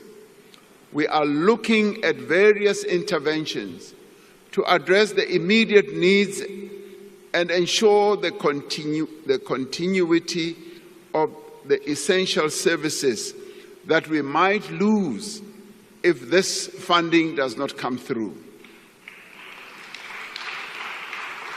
Now, to tackle inequality, we do need to undo apartheid special planning, which has scarred our country, our cities, and forced many people to live far away from areas of work and opportunity.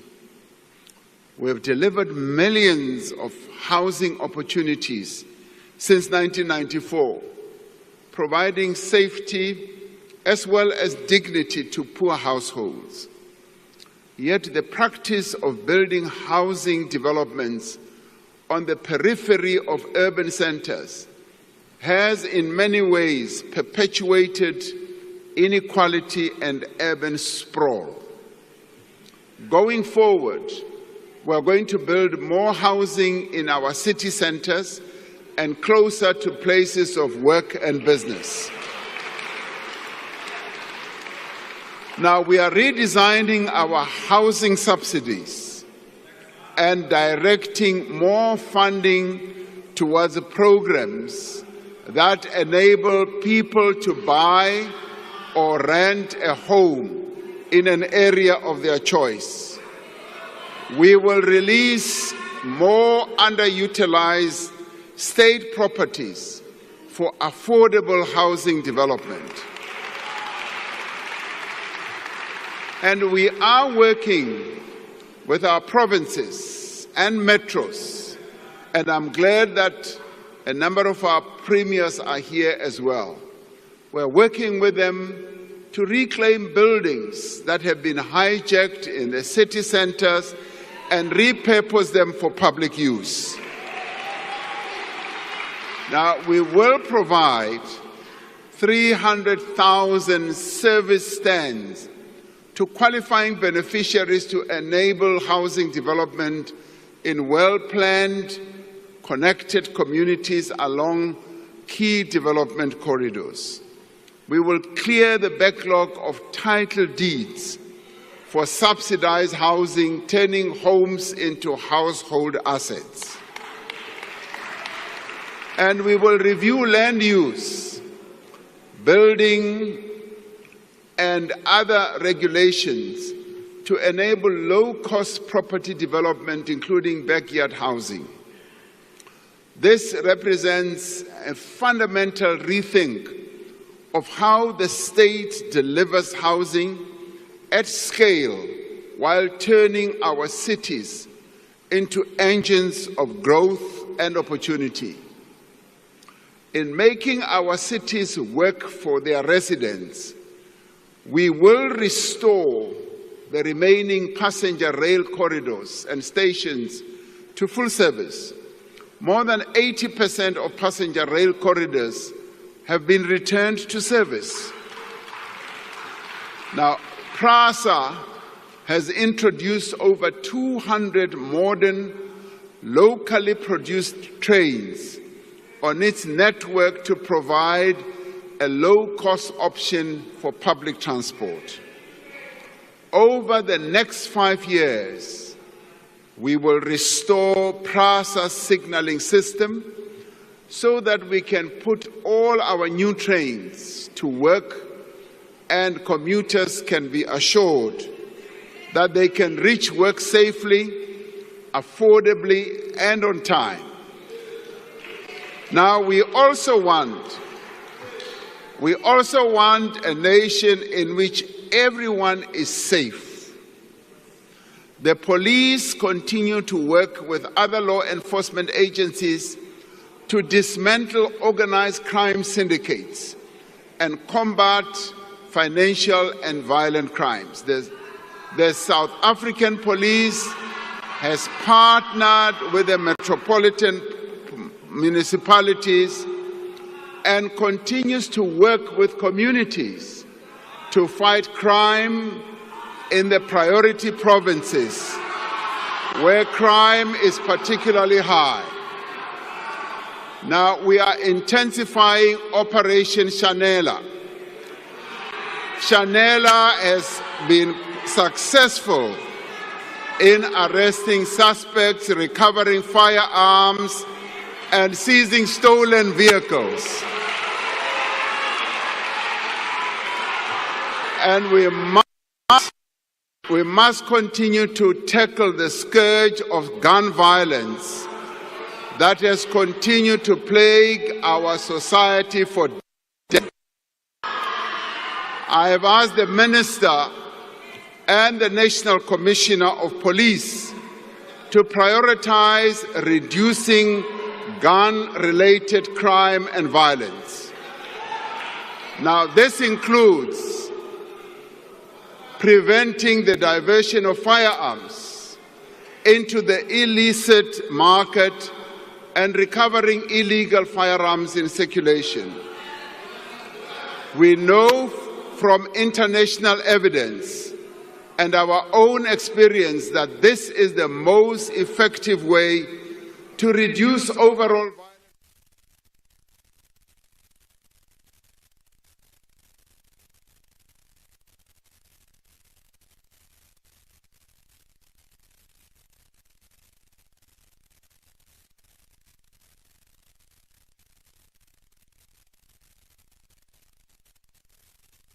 Analytics and smart policing solutions for modern law enforcement.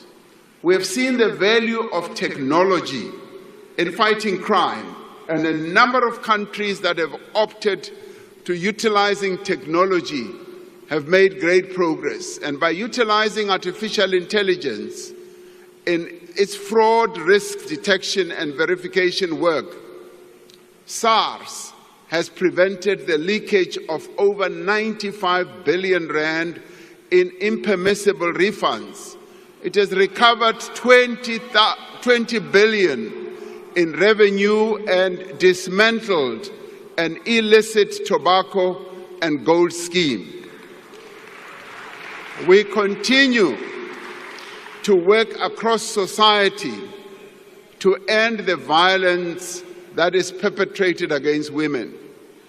We have promulgated the National Council on Gender-Based Violence and Femicide Act, establishing a national structure to oversee a coordinated response to this crisis. We will ensure that the Council is fully functional and properly resourced. We continue to strengthen support to victims of gender-based violence. There are now 65 Thuthuzela centers across the country. Out of the 52 districts in our country, 44 have gender-based violence shelters. All police stations in the country now have victim-friendly services, and another 16 sexual offences courts will be established in the next financial year. Now, we want a nation that deals with corruption. Last year, we established the Investigating Directorate Against Corruption as a permanent entity of the NPA dedicated to investigating and prosecuting high-level corruption. We will ensure that the Directorate is fully resourced and have access to information that it needs to prosecute state capture cases and hold those responsible to account.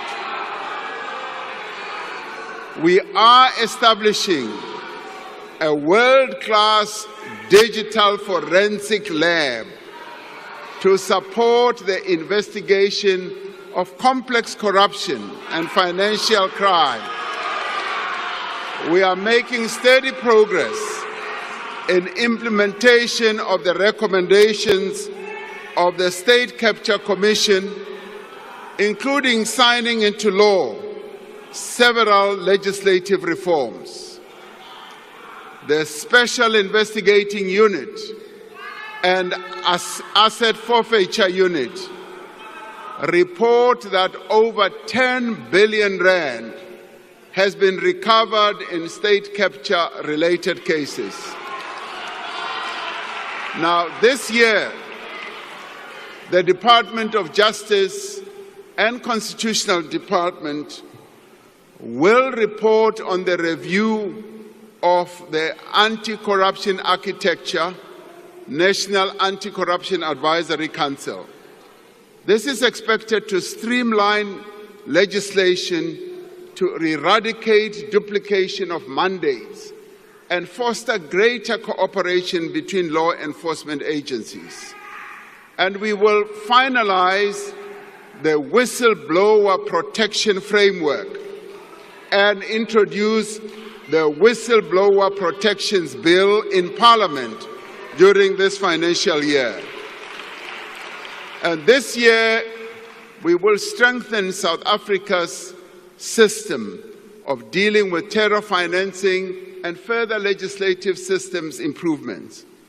To secure our removal from the International Financial Action Task Force grey list, we have made significant progress in addressing the weaknesses that were identified in our law enforcement system, with 16 out of 22 action items fully addressed. We want a nation that is at peace with the world. We want to continue through our international relations to advance the well-being of the people of South Africa as we seek to advance the well-being of humanity. Now, we will work to strengthen our trade relations around the world and to leverage our strong and diverse global alliances to make our economy more resilient. The key pillars of our foreign policy remain the promotion of human rights, peace and friendship, and the strengthening of fair trade and investment ties with other countries. Now, these are the principles that guide our presidency of the G20 this year. Not that much to say. We have chosen the theme of solidarity, equality, and sustainable development to underscore the need for cooperation and partnership amongst the countries of the world. For the first time in its history, the G20 is being hosted on the African continent. And this is particularly important following the admission of the African Union as a member of the G20. It is a great opportunity for us to place the needs of our continent and the rest of the global South more firmly on the international development agenda. Our G20 presidency is a valuable opportunity for South Africa to advance efforts towards greater global economic growth and sustainable development. Africa remains at the center of our foreign policy. We continue to work to strengthen the African Union, to support the achievement of peace, development, and economic integration on our continent.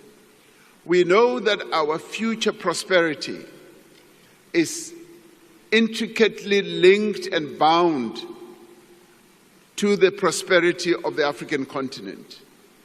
For South Africa to thrive, we must ensure that Africa does indeed thrive as well. And we must silence the guns on our continent. Now, since the advent of democracy, we've been instrumental in restoring stability in countries such as Côte d'Ivoire, Burundi, South Sudan, Lesotho. More recently, we've been part of the SADC peacekeeping mission in Mozambique that has brought relative calm and stability to the Cabo Delgado province. The presence of South African peacekeepers in the eastern DRC is testament to our continued commitment to peaceful resolution of one of the world's most intractable conflicts that has gone on for years and that has cost millions of lives and displaced many people. Now, we call on all parties to embrace the current diplomatic efforts to find a peaceful resolution,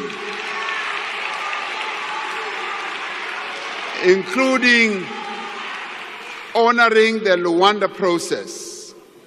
We will attend the joint summit between SADC and the East African Community scheduled to take place in Tanzania this weekend, where we will reiterate our call for a ceasefire and a resumption of talks to find a just and enduring solution, and we will make sure that our boys, our soldiers do come back home. We have always believed that the freedom that we won and the international solidarity from which we benefited does impose a duty on us to support the struggles of those who continue to experience colonialism and oppression. South Africa continues to stand in solidarity with the people of Palestine, who have endured decades of illegal occupation and are now experiencing indescribable suffering. And South Africa has acted in accordance with its obligations under the Genocide Convention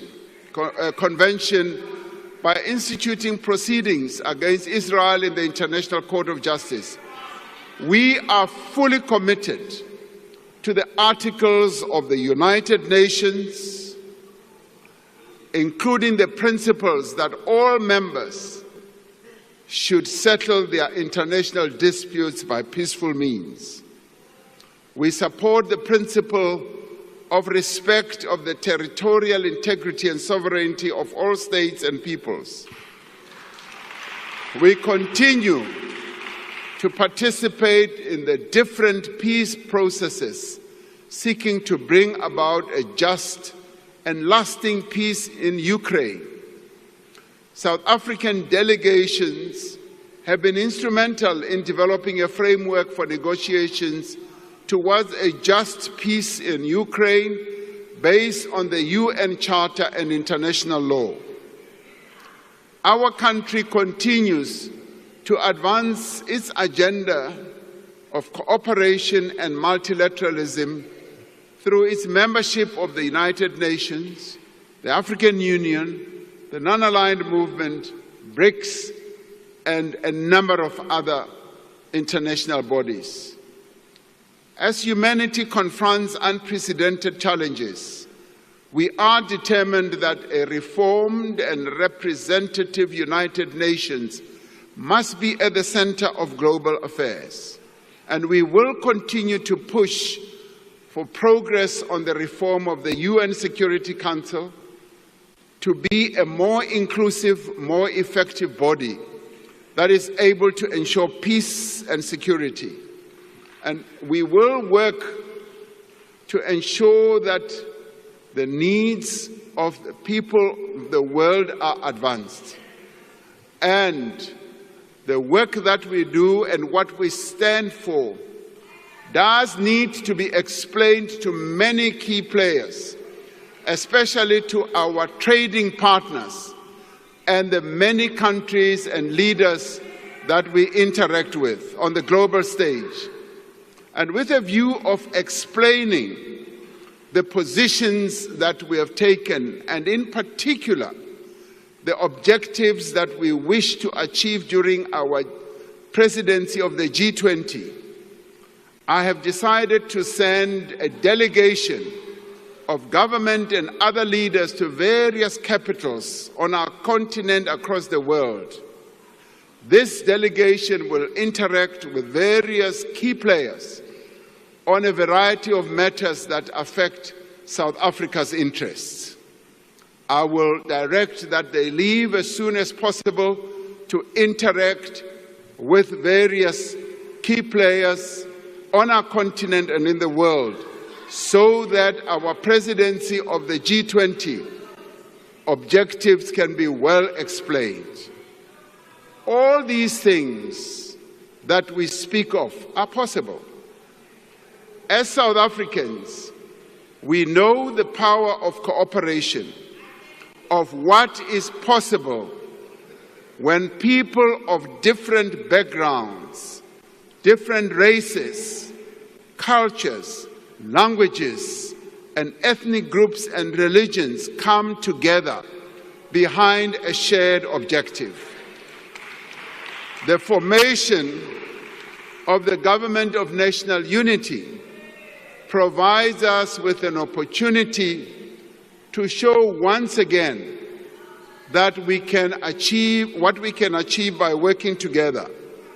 And I call on all South Africans, united in our diversity, to come together in the national dialogue that we are going to have to define a vision for our country for the next 30 years. The national dialogue must be a place where everyone has a voice.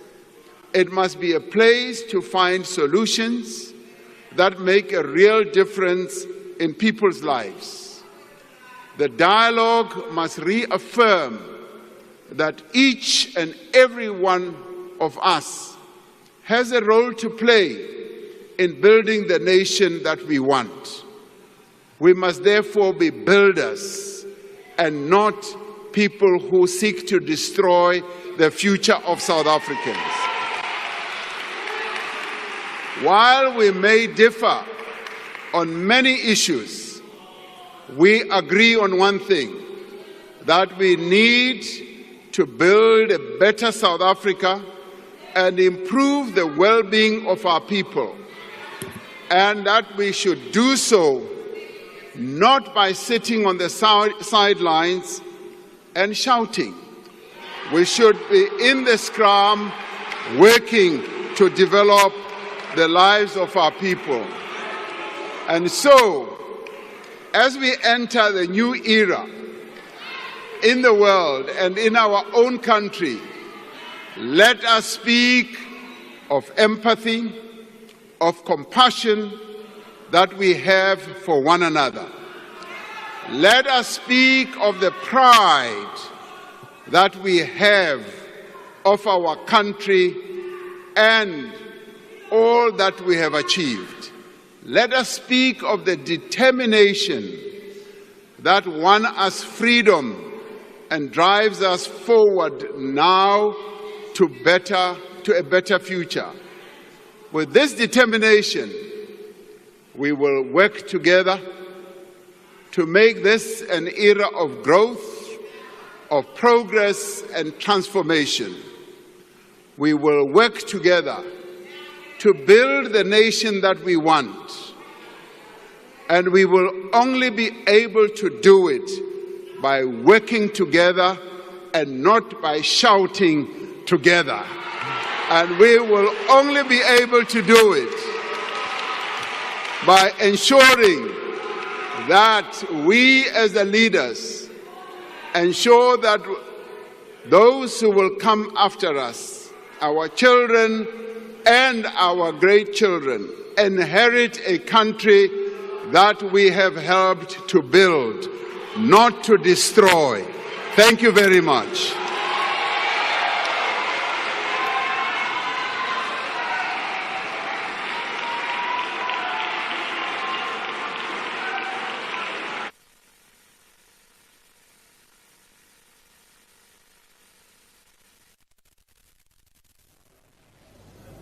The House has noted again.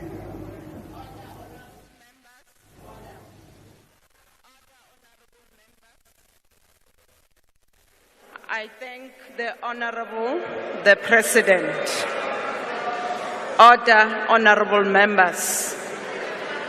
After I have adjourned the joint sitting, members should rise and remain at their places until the procession has left the chamber.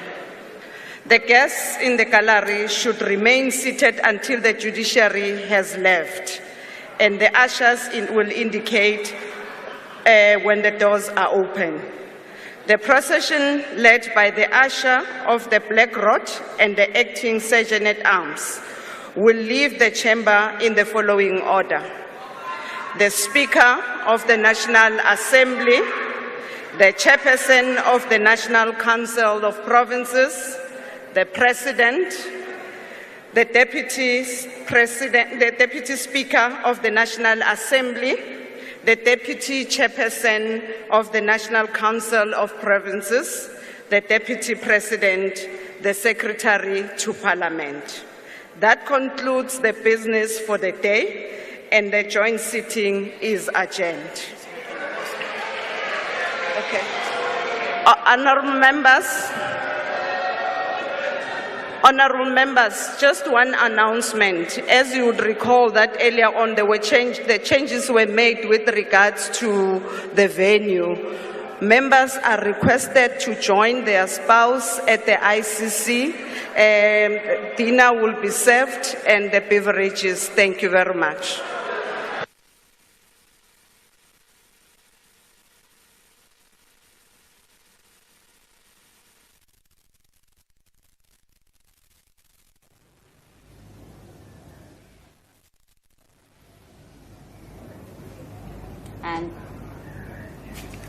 And of course, that is the end of the State of the Nation address as delivered by President Cyril Ramaphosa. And of course, processions are leaving now, and that is the mace and the black rod. Of course, the chairperson of the National Council of Provinces, Ms. Refilwe Mthweni-Tsipane, outlined how the processions would leave, and she said that it would be the Speaker of the National Assembly, followed by herself, and then the one of the delegation, of course, of Parliament. Of course, we see the STP there. And of course, all the President and the Deputy President will follow, and then guests, and of course, all members.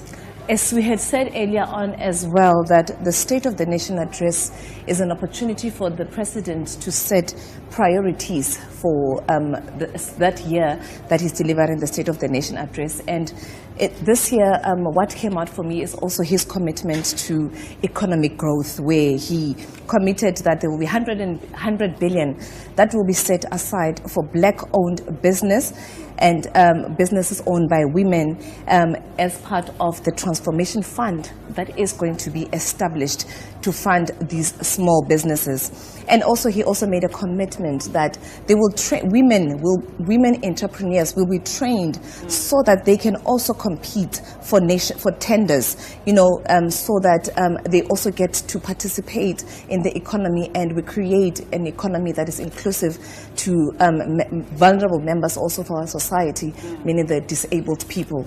And of course, on your screen right now is members singing, of course, and obviously happy with the president, what the president had to outline. Of course, this is a yearly thing that we see, that after the State of the Nation address, members will break out in song in much of a celebration of the way that the president has paved for the year ahead. Of course, like Masefo said, there are some priorities that the president has outlined, including combating unemployment and ensuring that municipalities work optimally. Of course, then we are done. This was the much anticipated State of the Nation address, and we are now waiting for members to make their way out to hear their reactions as to what they think of what the president had to say. Now, obviously, we have to think about what is it that members have to say, especially members of the opposition. Yes. What reactions are they going to have? And of course, you can stay tuned to Parliament TV, and we will have those reactions for you. And it's going to happen outside at the City Hall right here in Cape Town. And they can see Minister of Sports there, also Mr. Gayton McKenzie, as well there as the members are exiting the City Hall.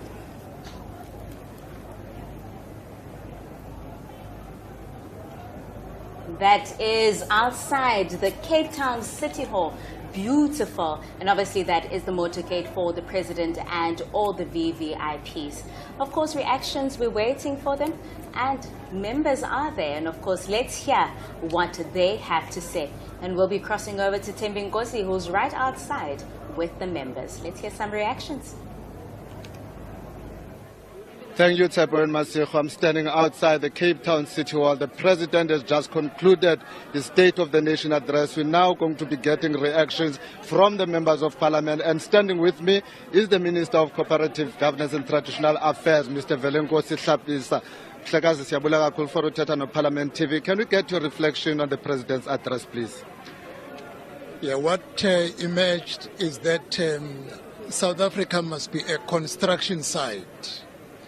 If South Africa can become a construction site, this will create job opportunities, infrastructure will be maintained, and he spoke much that if we want to make South Africa work, let us make the local government work. I will be championing the white paper review, as the President has tabled it, that it needs to change the setup of our country, and the funding model of our municipalities is what is going to make our municipalities work, because more resources must be injected to our municipalities so that they become functional. That is where economy must be injected. That is where investment must be done. Once they are functional, there will be an attraction point for investment in our country. Thank you. Well, viewers, that was Mr. Velenkosi Hlabisa, the Minister of Cooperative Governance and Traditional Affairs. He was sharing his views on what the president had to say, especially in relation to turning the country into a construction site and capacitating the municipalities. We're standing here, like I said, outside the Cape Town City Hall. We're getting reactions from the members of parliament. So we'll be walking around trying to see if we can get more of these members to talk to us. The president has outlined quite very critical issues, especially in relation to infrastructure development in the country, and as well as turning the country into a construction site. But for now, as I'm busy looking for people to talk to, we'll just cross back quickly to the studio, but we will be bringing you more reflections on the State of the Nation address. Back to the studio for now.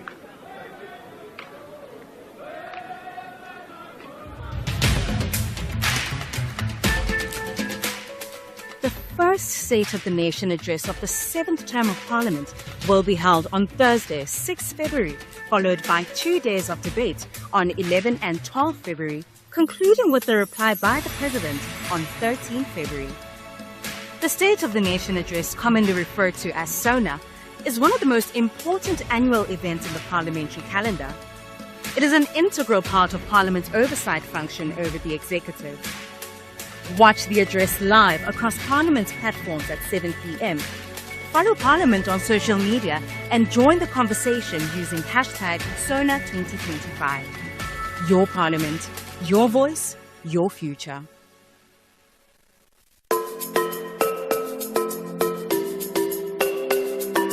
South Africa's Parliament will proudly host the 11th G20 Parliamentary Speakers Summit, known as the P20.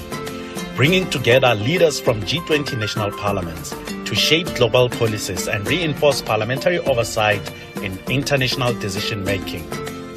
As the first African country to lead the P20, South Africa's parliament is championing Africa's active participation in global governance and economic policymaking, ensuring the continent is a driving force in shaping the future we want.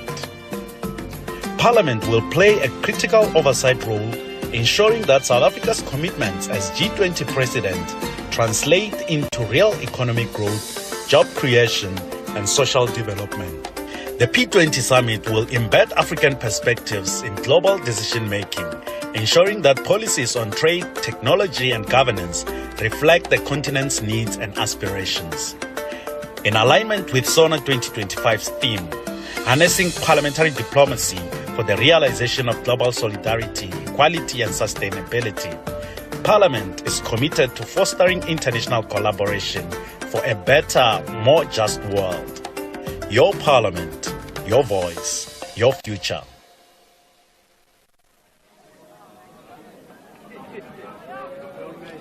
Has concluded his first State of the Nation address for the 7th administration, the first under the government of national unity, and those are the cars leaving after the address. And of course, members singing outside, these are the members of Umkhonto weSizwe. And of course, this is something that we're used to in terms of singing when members come out of the chamber. And also, you know, one of the things that I took out from the speech is the president's commitment to expanding early childhood development. That now we need to move early childhood development from being a place where children, you drop them off so that they can play the whole day. It's now going to be formalized in a sense that all early childhood development centers must be registered. And remembering also that recently Parliament passed the Bella Bill, now which is the Bella Act, where now even grade R has now been formalized, that children, it is criminal for a parent not to enroll their children now for grade R. And also the other thing that's also interesting is that now introducing the mother tongue based bilingual education to improve numeracy and literacy, because research has proved that children learn better if they learn in the language that they use as mother tongue in the home. It gets to improve their performance in their academic activities. And of course, those are the cars outside, and Temikosi is outside getting some reactions. Let's get to hear what some of the members have to say about what the president presented. Thank you very much, Sepho and Masego. I'm now standing with Dr. Kone Melda of the Freedom Front Plus. Dr. Melda, thank you very much for talking to us at Parliament TV. Can we get your reflection on the President's State of the Nation address, please? Yes, my honest view is I think the President missed a very important opportunity. Tonight, as far as I'm concerned, would have been his most important speech as President. I wanted to hear a reset and a completely new approach with regard to the government of national unity. I did not hear that. What we heard was the same recipe we've heard in the past. Lots of funds, lots of projects, lots of promises, lots of ideals, but nothing in practice. The practice and the data that people experience are not showing any of those things. And obviously it was more the President of the ANC tonight speaking than the President and leader of the government of national unity. That's unfortunate. What do you think the President could have said better? Well, basically he should have really redirected himself in terms of giving the right direction in terms of the government of national unity as the driving force. The government of national unity was used tonight, as far as I'm concerned, to brag with the good performances of some of the ministers from the opposition side, and then in the end just to say we've got to stick together, and that's not good enough. Dr. Melda, thank you very much for talking to us. That was Dr. Kone Melda of the Freedom Front Plus.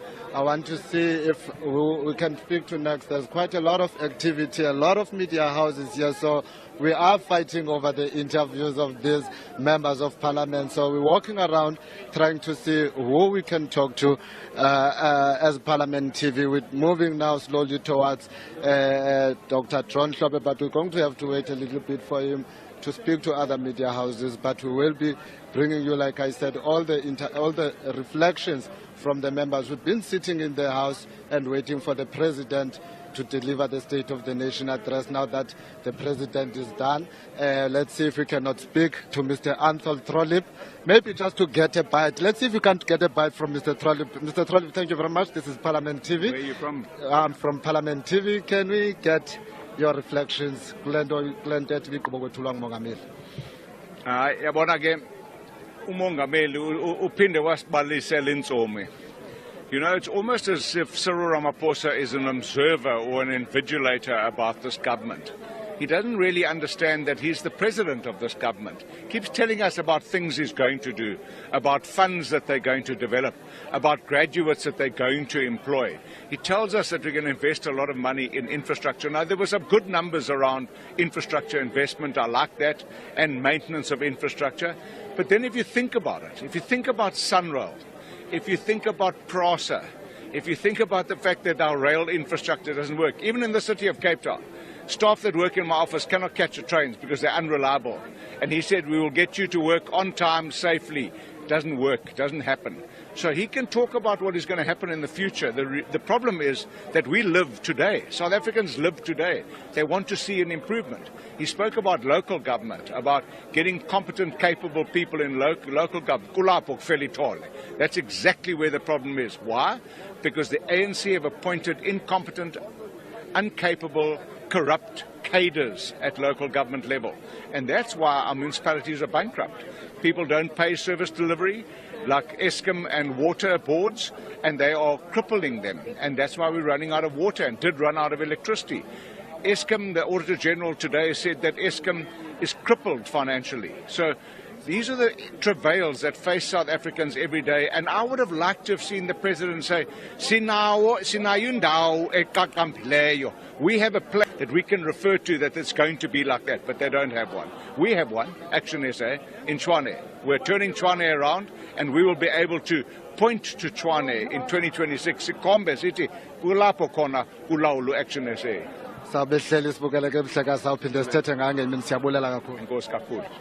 Well, that was Mr. Anthol Trollip of the Action SA. And standing with me now is the President of the African Transformation Movement, Mr. Vuyo Zungula. Mr. Zungula, thank you very much for talking to Parliament TV. Can we get your reflection on the President's speech, please? Mhlekazi wami, you know, into funeka siyithethe ebantwini. Umnumzana uRamaphosa isona yestand eyenza lena. kumnandi ukuza apha abantu banxibe kakuhle wonke umuntu athethe ngayo isona kodwa umbuzo ufuneka sizibuze wona ukuba ikwimpilo zabantu phaa ezilalini phaa nezilokishini abantu bangathathi intweni ingaba usukela ngo-2018 umhlekazi wangena elawulweni. What has been the difference? Because we find that as a country we get to be excitable about small things, about little things. This is the 10th SONA has been presenting. But if you look at unemployment, poverty, crime, they've ever been increasing. So for us as a party, we are not excited, we are not moved because the people of the country are condemned to lawlessness, to crime, to load shedding as we speak. So there's nothing to celebrate, there's nothing to take home about this particular SONA. Into nocumba mhlawumbe umongameli bekufanele buyithethile binokwanelisa. Mhlekazi wami uMnumzana uRamaphosa akufunekanga athethe kakhulu engaqala aphendule ukuba kwezi zinto ebezithethile kulonyaka ophelileyo zintoni into azenzayo. Befana uyasho ukuba ndandithe ngonyaka othile kuzoba khona ibullet train ikhona, ndandithe kuba kuzoba khona ismart city sikhona, ndandithe kuzokwenzeka lena ikhona. But in the absence of him accounting on his previous promises, it would be foolish for people to think or to have hope in terms of what is promising now for the future. Thank you.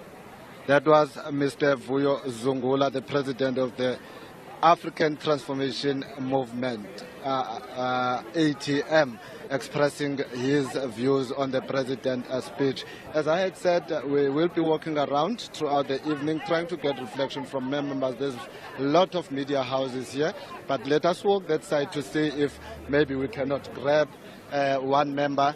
I see there's Mr. Subrati there.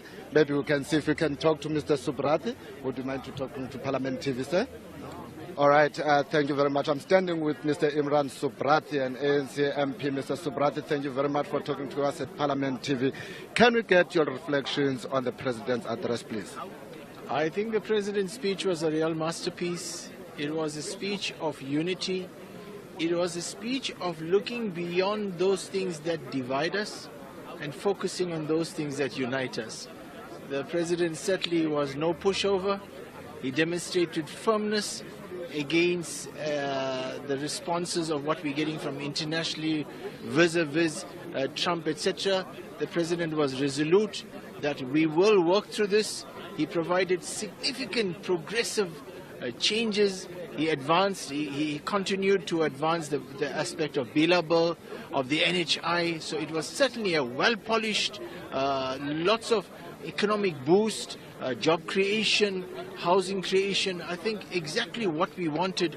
It's particularly what I was impressed about is the transformation fund of 20 billion rand per annum, which is really going to allow us and those small businesses that could not access the economy, because one of our key priorities is to build an inclusive economy, and that transformation fund will allow those players to enter the market. So certainly, I left very inspired. Our president has certainly made us proud.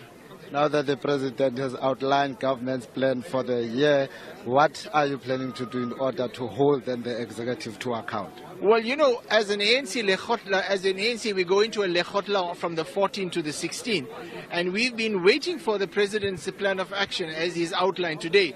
So certainly, we're going to factor that into our caucus plans for the next 12 months and certainly for the next, until the period of this presidency, until this period. So certainly, we're going to be hard at work to ensure that we painstakingly map a way out to achieve that which the president wanted us, and certainly those who will be charged to driving that agenda is the executives. So certainly accountability will be crucial for us. Thank you very much, Mr. Subrati. Let's see if we can steal a word from Minister of Health, Mr. Aaron Motsoaledi, whilst he waits for the other interview. Mr. Motsoaledi, thank you very much for talking to Parliament TV. If you can just share your reflections on the President's address with our viewers, please.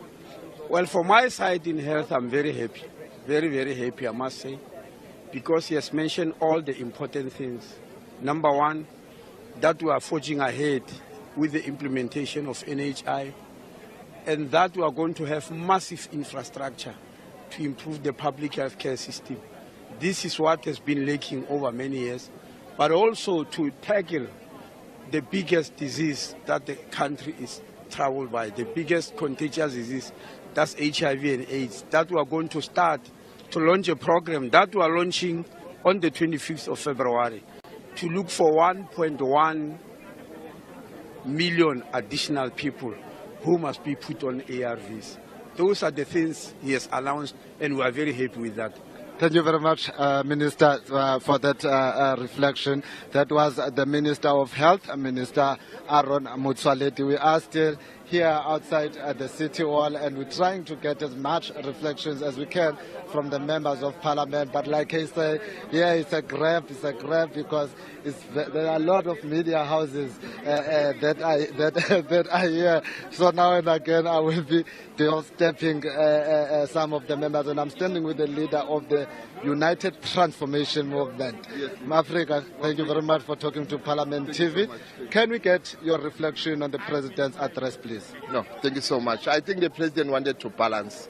He was leaning towards right, leaning towards left, wanted to balance, to be in the center. But the most important thing, which was our expectation, the issue of DRC. When is our kids coming back?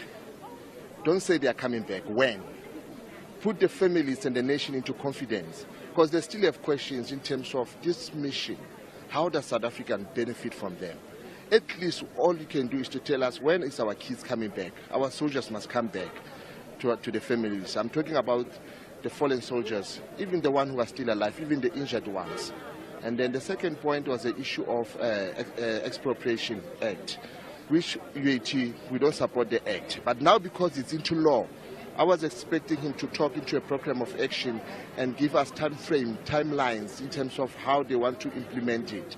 And so that we know that now maybe there's a reason why even the rights wings are complaining about it. So, yes. The President has also promised to turn the country to a construction site. Can we hear your view on that, please? In his first SONA as a president, he promised to build us a city, a smart city that will create employment, infrastructure, and increase our economy. Did he do that? All these things are just promises. So I don't believe in what he's saying. He's one of the best in terms of articulation, but he never implements. So all the beautiful things that he just said now, he's not going to do them, because we're only having a year. Next year we'll come up with another story. But it's better this time he did not come up with a new character movie of the Nzwalo and them. We're expecting Thabo and Sello somewhere, but we are yes. Thank you very much, and it's a pleasure. It's always a pleasure talking to you. Kanimambo. Kanimambo, that was the leader of the United Transformation Movement, giving us his reflections on what the President had to say and emphasizing on the issue of the DRC and wanting to know when will they be coming back to South Africa, those soldiers, those who have passed on and those who are still alive. As I had said, we'll be walking around. We'll still have to bring you more reflections. But now, let's just cross back to the studio. Some mixed reactions there, of course, with the President's State of the Nation address, some of them describing it as a masterpiece, and some, of course, saying that it was just unfulfilled promises, a regeneration of what he has promised in his previous State of the Nation's address. Of course, we had Mr. Vuyo Zungula, who is the president of the ATM, and we had Mr. Ethel Trollip from Action SA, and they had the same sentiments or similar sentiments in terms of the president's promises. Of course, Mr. Zungula said that at this point, the president should be able to say that we promised infrastructure. This is what we've done this year. We promised electricity. This is what we have done this year. We promised that water and sanitation would be a priority, and these are the projects that we've implemented. Unfortunately, he feels that the president failed to do that, and that is some of the sentiments from Mr. Ethel Trollip as well from Action SA. He did, however, love the promise on infrastructure development, especially when it comes to railway. Yes, and also coming back just to add on to say that, which goes back to the responsibility of Parliament to conduct oversight over the executive, to say, this is what you promised this year and where are you with these promises. And also one of my take-homes was also where he also saying that they are going to build, government is going to build more housing in the city centers and so that people are closer to work and business opportunities, so that people get to live in areas of their choice and not areas where they can afford. Basically saying that they're going to redesign the housing subsidies and direct more funding towards programs that enable people to buy or rent a home in an area of their choice. And we know how much a rental can be expensive. And again, the transport cost of commuting between your where you work and where you stay also becoming an extra cost, and in these times, difficult economic times. So now, and also that they will also release, this will be facilitated by them releasing underutilized state properties so that they can be built to create housing development. I think this is one of my best take-homes, to say that people now will have an opportunity to live in areas of their choice. And of course, then my takeaway was definitely the fight against gender-based violence and femicide. And the President did say that sexual offence courts will be established this financial year. And that is something that I'm excited about, especially because this means that government has committed itself in ensuring that we combat gender-based violence and femicide. Of course, it coincides with some other social development ills, social ills, such as unemployment, such as poverty. And he did speak about economic growth and employment and the importance of ensuring that there is employment and that there is economic growth. I hear that Thembi Nkosi has somebody for us. Let's hear some of those reactions from members right outside the City Hall.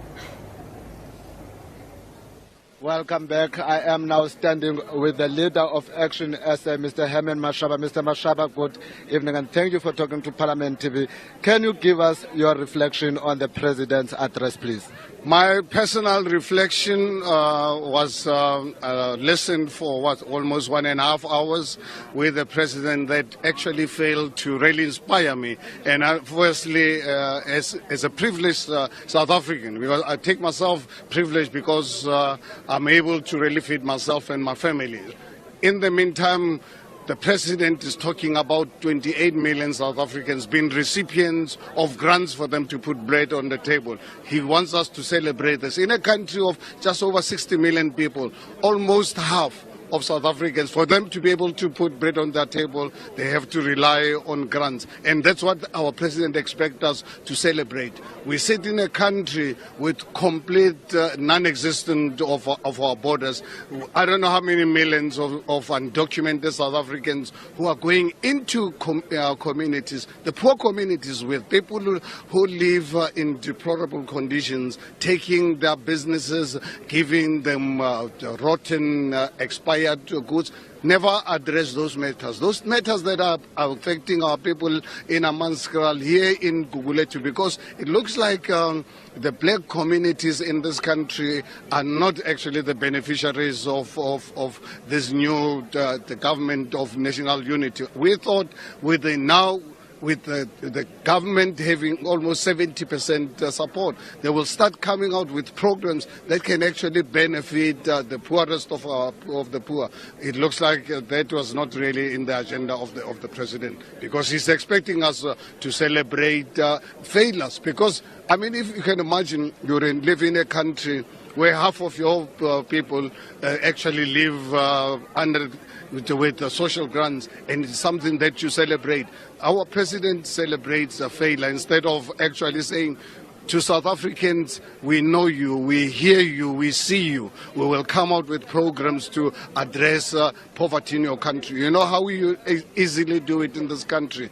We're one of the countries in the world, if not the only country in the world, with factories in Amanskral, Mabelegh industrial area where I was born and raised, Ga-Rankuwa industrial area where I started Black Lung Meat in January of 1985, KwaNdebele, Qwaqwa. Those factories are lying empty, they are being vandalized. Instead of actually creating an environment where we can reopen these factories, The city of Johannesburg, just as an example, taken over by criminal syndicates, when our people live in squalor, in what today we call informal settlements, squatter camps, our people live on top of one another with no basic services like toilets.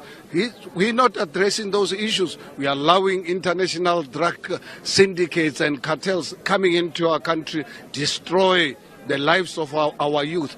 Never heard the president talking about this. I don't really believe there's any family in this country, particularly for us as black families, where our youth are not affected by drugs. For the president, nothing to talk about that in the State of the Nation address. These are the issues that you've got to touch about. It's not about the good English you speak. It's about actually addressing the lived experience of our people. That's what the political system actually should be, or political leaders should really provide that leadership. Mr. Mashaba, thank you very much for talking to Parliament TV. Thank you so much. Well, that was Mr. Herman Mashaba, the leader of Action SA, sharing his frustrations with the president's speech, also indicating that the president could have said better when he was delivering the speech. Like I said, we're still here outside the Cape Town City Hall, where the president had concluded with his speech, had concluded talking to us, and right now, just for the sake of our viewers, please introduce yourself and then share your views with us. Sure, I'm obviously a journalist. Obviously, we heard about water and sanitation. We're standing outside City Hall, and all we can smell is a reeking drainage system. I mean, what do you say about that? But I mean, overall, we've heard we are every single year. So let's see change and actions. That's all. Thank you very much. As one of our journalist colleagues sharing his views with Parliament TV. I'm now standing with Stephen Letsike, the Deputy Minister for Women, Youth and Persons Living with Disabilities. Ma'am, thank you very much for talking to us at Parliament TV. Can you please share your reflections on the President's speech, especially in relation to your department? If I listened carefully, he mentioned it almost 10 times. Absolutely. Look, we are super excited that this State of Nation address was humbling to bring a nation that works for all, a nation that actually wants to repair the oppressive and injustices that have left women behind. Of course, what the president is saying, everyone matters, men, women in all their diversity, but we are also going to correct the systematic things like patriarchy that has consistently put women at the receiving end. Women, young people, where they must be economically active. They must be in education sector, they must be in training, they must build, we must build their skills. We want all of it to be responded to. But what is the crux of it? President is saying we leave no women, we leave no youth, no person with disability. And there were practical things that were at play. The Public Procurement Act, that is very clear, the regulation that will be set that all the businesses led by women, youth and persons with disability will be participating and will be included financially. Secondly, Transformation Fund. That is quite important for us, particularly for black-owned businesses, and that we make sure that they actively participate. But at the same time, NEFSA's allocation, for gone are the days where vulnerable groups and marginalized groups will be left, particularly persons with disability, where opportunities of education are denied because of the differently abled, and we are there to monitor it. We are there to actively make sure that it's fully integrated with clear targets, and our midterm development plan stipulates it very much. So President has spoken lengthily around it. One thing I want to also mention, gender-based violence was also at the heart of this. You know, we know exactly the challenges of the pandemic, the challenge generally of violence in our country. We want a peaceful South Africa, and our administration is ready to contribute to the peaceful South Africa. Women, youth, children, and also persons with disability and LGBTI, which was also mentioned by President, that they will live freely. We will make sure that the prevention efforts as stipulated in our national strategic plan are implemented adequately. He has set aside a contribution towards the establishment of the Gender-Based Violence Council, and our role as a department is to amplify and make sure it happens, including making sure that the rapid response team is adequately implemented. And we know that it's this time of the year where many students flood the institutions of higher learning, some trying to get admission, some facing financial and academic exclusions. We are aware, we've seen the reports on the newspapers of students that are sleeping in corridors, that are sleeping in libraries, that are sleeping in SRC offices. What do you think can be done to assist those students? Indeed, you are correct. These are young people. This is the future of the country that is experiencing this. And in fact, when you look at even the number of students that have written matric and that have matriculated, and in fact also the challenge that sits with how much space is available. 200,000 availability of space will also lock out a number of our young people, and neither will they be in employment, education and training. That worries us. But already there are efforts that are led by the Higher Education and Training Department. We've been working with the department. We started already at the beginning of the year working hand in hand with the department to say, where are the young people? How do we make sure that they also are actively participating? We work with the associations of students, the Congress of Students that are organizing to make sure the accommodation, which is also quite important, reasonable accommodation, but also making sure that NAFSAS can actually distribute the funds to make sure the students can adequately get assistance. We do know the challenges that are there, but we want society, we want parents, we want students to work hand in hand with government to make sure we respond adequately to the issues. I'm glad that you've also mentioned the issue of NSFAS, because I believe that NSFAS have a capped amount of 45,000 for student accommodation, but we do know how expensive this student accommodation can be, which sometimes even leave those NSFAS beneficiaries with student debt from the universities, which arise from the cost of accommodation. What do you think can be done to try and mitigate this allocation of funds to the student? Precisely, you are spot on. And I think if we listened carefully to what President Ramaphosa has stipulated, he also spoke about the issue and the situation of housing. Not only just for the students, but even by virtue of where the economic hubs are. Many of the people who works in these cities don't live in the cities. And he touched on making use of public infrastructure. The buildings that belongs to government must actually transform into accommodation, affordable accommodation. We know student accommodation is not enough. These young people cannot be left to fend for themselves. We have to do it fast. So the Minister of Human Settlement has got the task to deliver, together with the municipalities, metros and provinces, to make sure that affordable accommodation is accessible even by students in the cities. People don't have to travel far to get to the place of work, also to get to a place of study. Ms. Letsika, thank you very much for talking to us at Parliament TV. I appreciate it. Well, that was Ms. Stephen Letsika, Deputy Minister in the Presidency responsible for women, youth and persons living with disabilities. Sir, good afternoon. Thank you very much for talking to us at Parliament TV. Sir, can you get your reflection, please? Yeah, I thought that the speech was a very balanced speech.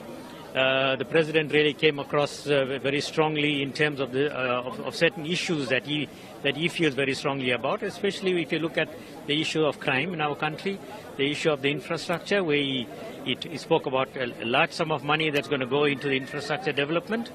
And also he spoke about the issue of job creation, which is very, very important. If we can address job creation, then of course we'll bring down the crime levels.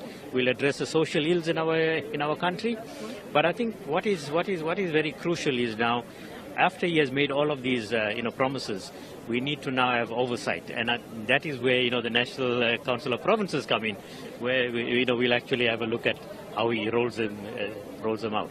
Yeah. And that was what you had just said. That was going to bring me to my next question, because I wanted to know that now that the President has outlined government's priorities for the year, what is the National Council of Provinces going to do in order to hold the executive to account and also to ensure that the pronouncements made by the president are implemented in the provinces? Well, one of the things that was lacking in the past is effective oversight. And we have already started with the issue of oversight by ensuring that you have the three-sphere planning. Now, once you have the three-sphere planning, then all three levels of government will be working in synergy, not in silos anymore. And once that starts happening, then the oversight becomes so much easier. We are then able to track what was said, where's the budget, and the actual implementation on the ground so that the people benefit eventually. So that's where the NCOP will come in, and we will have our plan. In fact, we've already got our plans in place to ensure that we track whatever was said, and also from any executive statements that come out after this, we will be able to track those. And also, SONA 2025 happens 2 months after the country assumed the presidency of the G20. How is then the NCOP going to ensure that the G20 activities are infused into the provincial programs?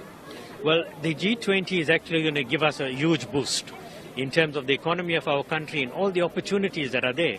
And the NCOP is going to feed into that.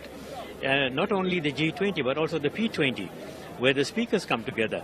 And we're going to make sure that the NCOP becomes a part of those processes, because the opportunities that are there, we must not lose sight of that, and we must be able to take advantage of those opportunities to benefit the people of our country by ensuring that all these important role players that are coming into the G20 must be able to we must be able to derive benefit from that, and be able to promote our country to such an extent that we can actually ensure that we attract foreign direct investment. And in that way we can grow our economy, because our economy right now is below 1%, and our target is 3%. So the only time we're going to be able to achieve that is by attracting foreign direct investment into our country. Mr. Governor, thank you very much for talking to Parliament. Thank you so much. Much appreciated. Have a good evening. Thank you, sir. That was Mr. Les Governor, the Deputy Chairperson in the National Council of Provinces, also giving us his reflections from what the President had to say when he was delivering his State of the Nation address. I think from this side of the coverage, we'll have to end it here. Igama lam ninguThembi Nkosi uLolo Ngoma. And I'm now taking you to my colleagues in the studio, and from my side, a good night. That was Thembi Nkosi on the ground. They're giving us reactions from different members of parliament and members of the executive on their reactions from the State of the Nation address, which was delivered this evening by President Ramaphosa. Just an update on next week events in Parliament. On Tuesday and on Wednesday, the members of Parliament will debate the State of the Nation address. This will be an opportunity for various members of Parliament to unpack the address as the President has delivered it today, and also to pose questions, and also then he will get an opportunity to answer to those questions on Thursday, the 13th of February at 2 p.m. again, and the sittings will be held at the Dome, currently at the New Master Parking, just in front of Parliament buildings, Parliament Precinct. I wanted to say the word precinct. It has been a long evening, Tepo. I must say it's been a long evening, a long day, and it has been a pleasure to work with you and Thembi Nkosi. And again, we're dressed by local designers. Yes. I was dressed by Silomidu Biskalo. And I'm dressed in Mantu by the beautiful Balesa Mukubung. And of course, you can go onto our website for more information on the work of Parliament and the debates next week by using our website, which is www.parliament.gov.za. And of course, if you want to follow and like and subscribe, please do so on all our social media platforms and join the conversation by involving yourself at Parliament of RSA. From us here outside of the Cape Town City Hall, it has been a pleasure. See you next week. Bye-bye. And have a good evening and good night.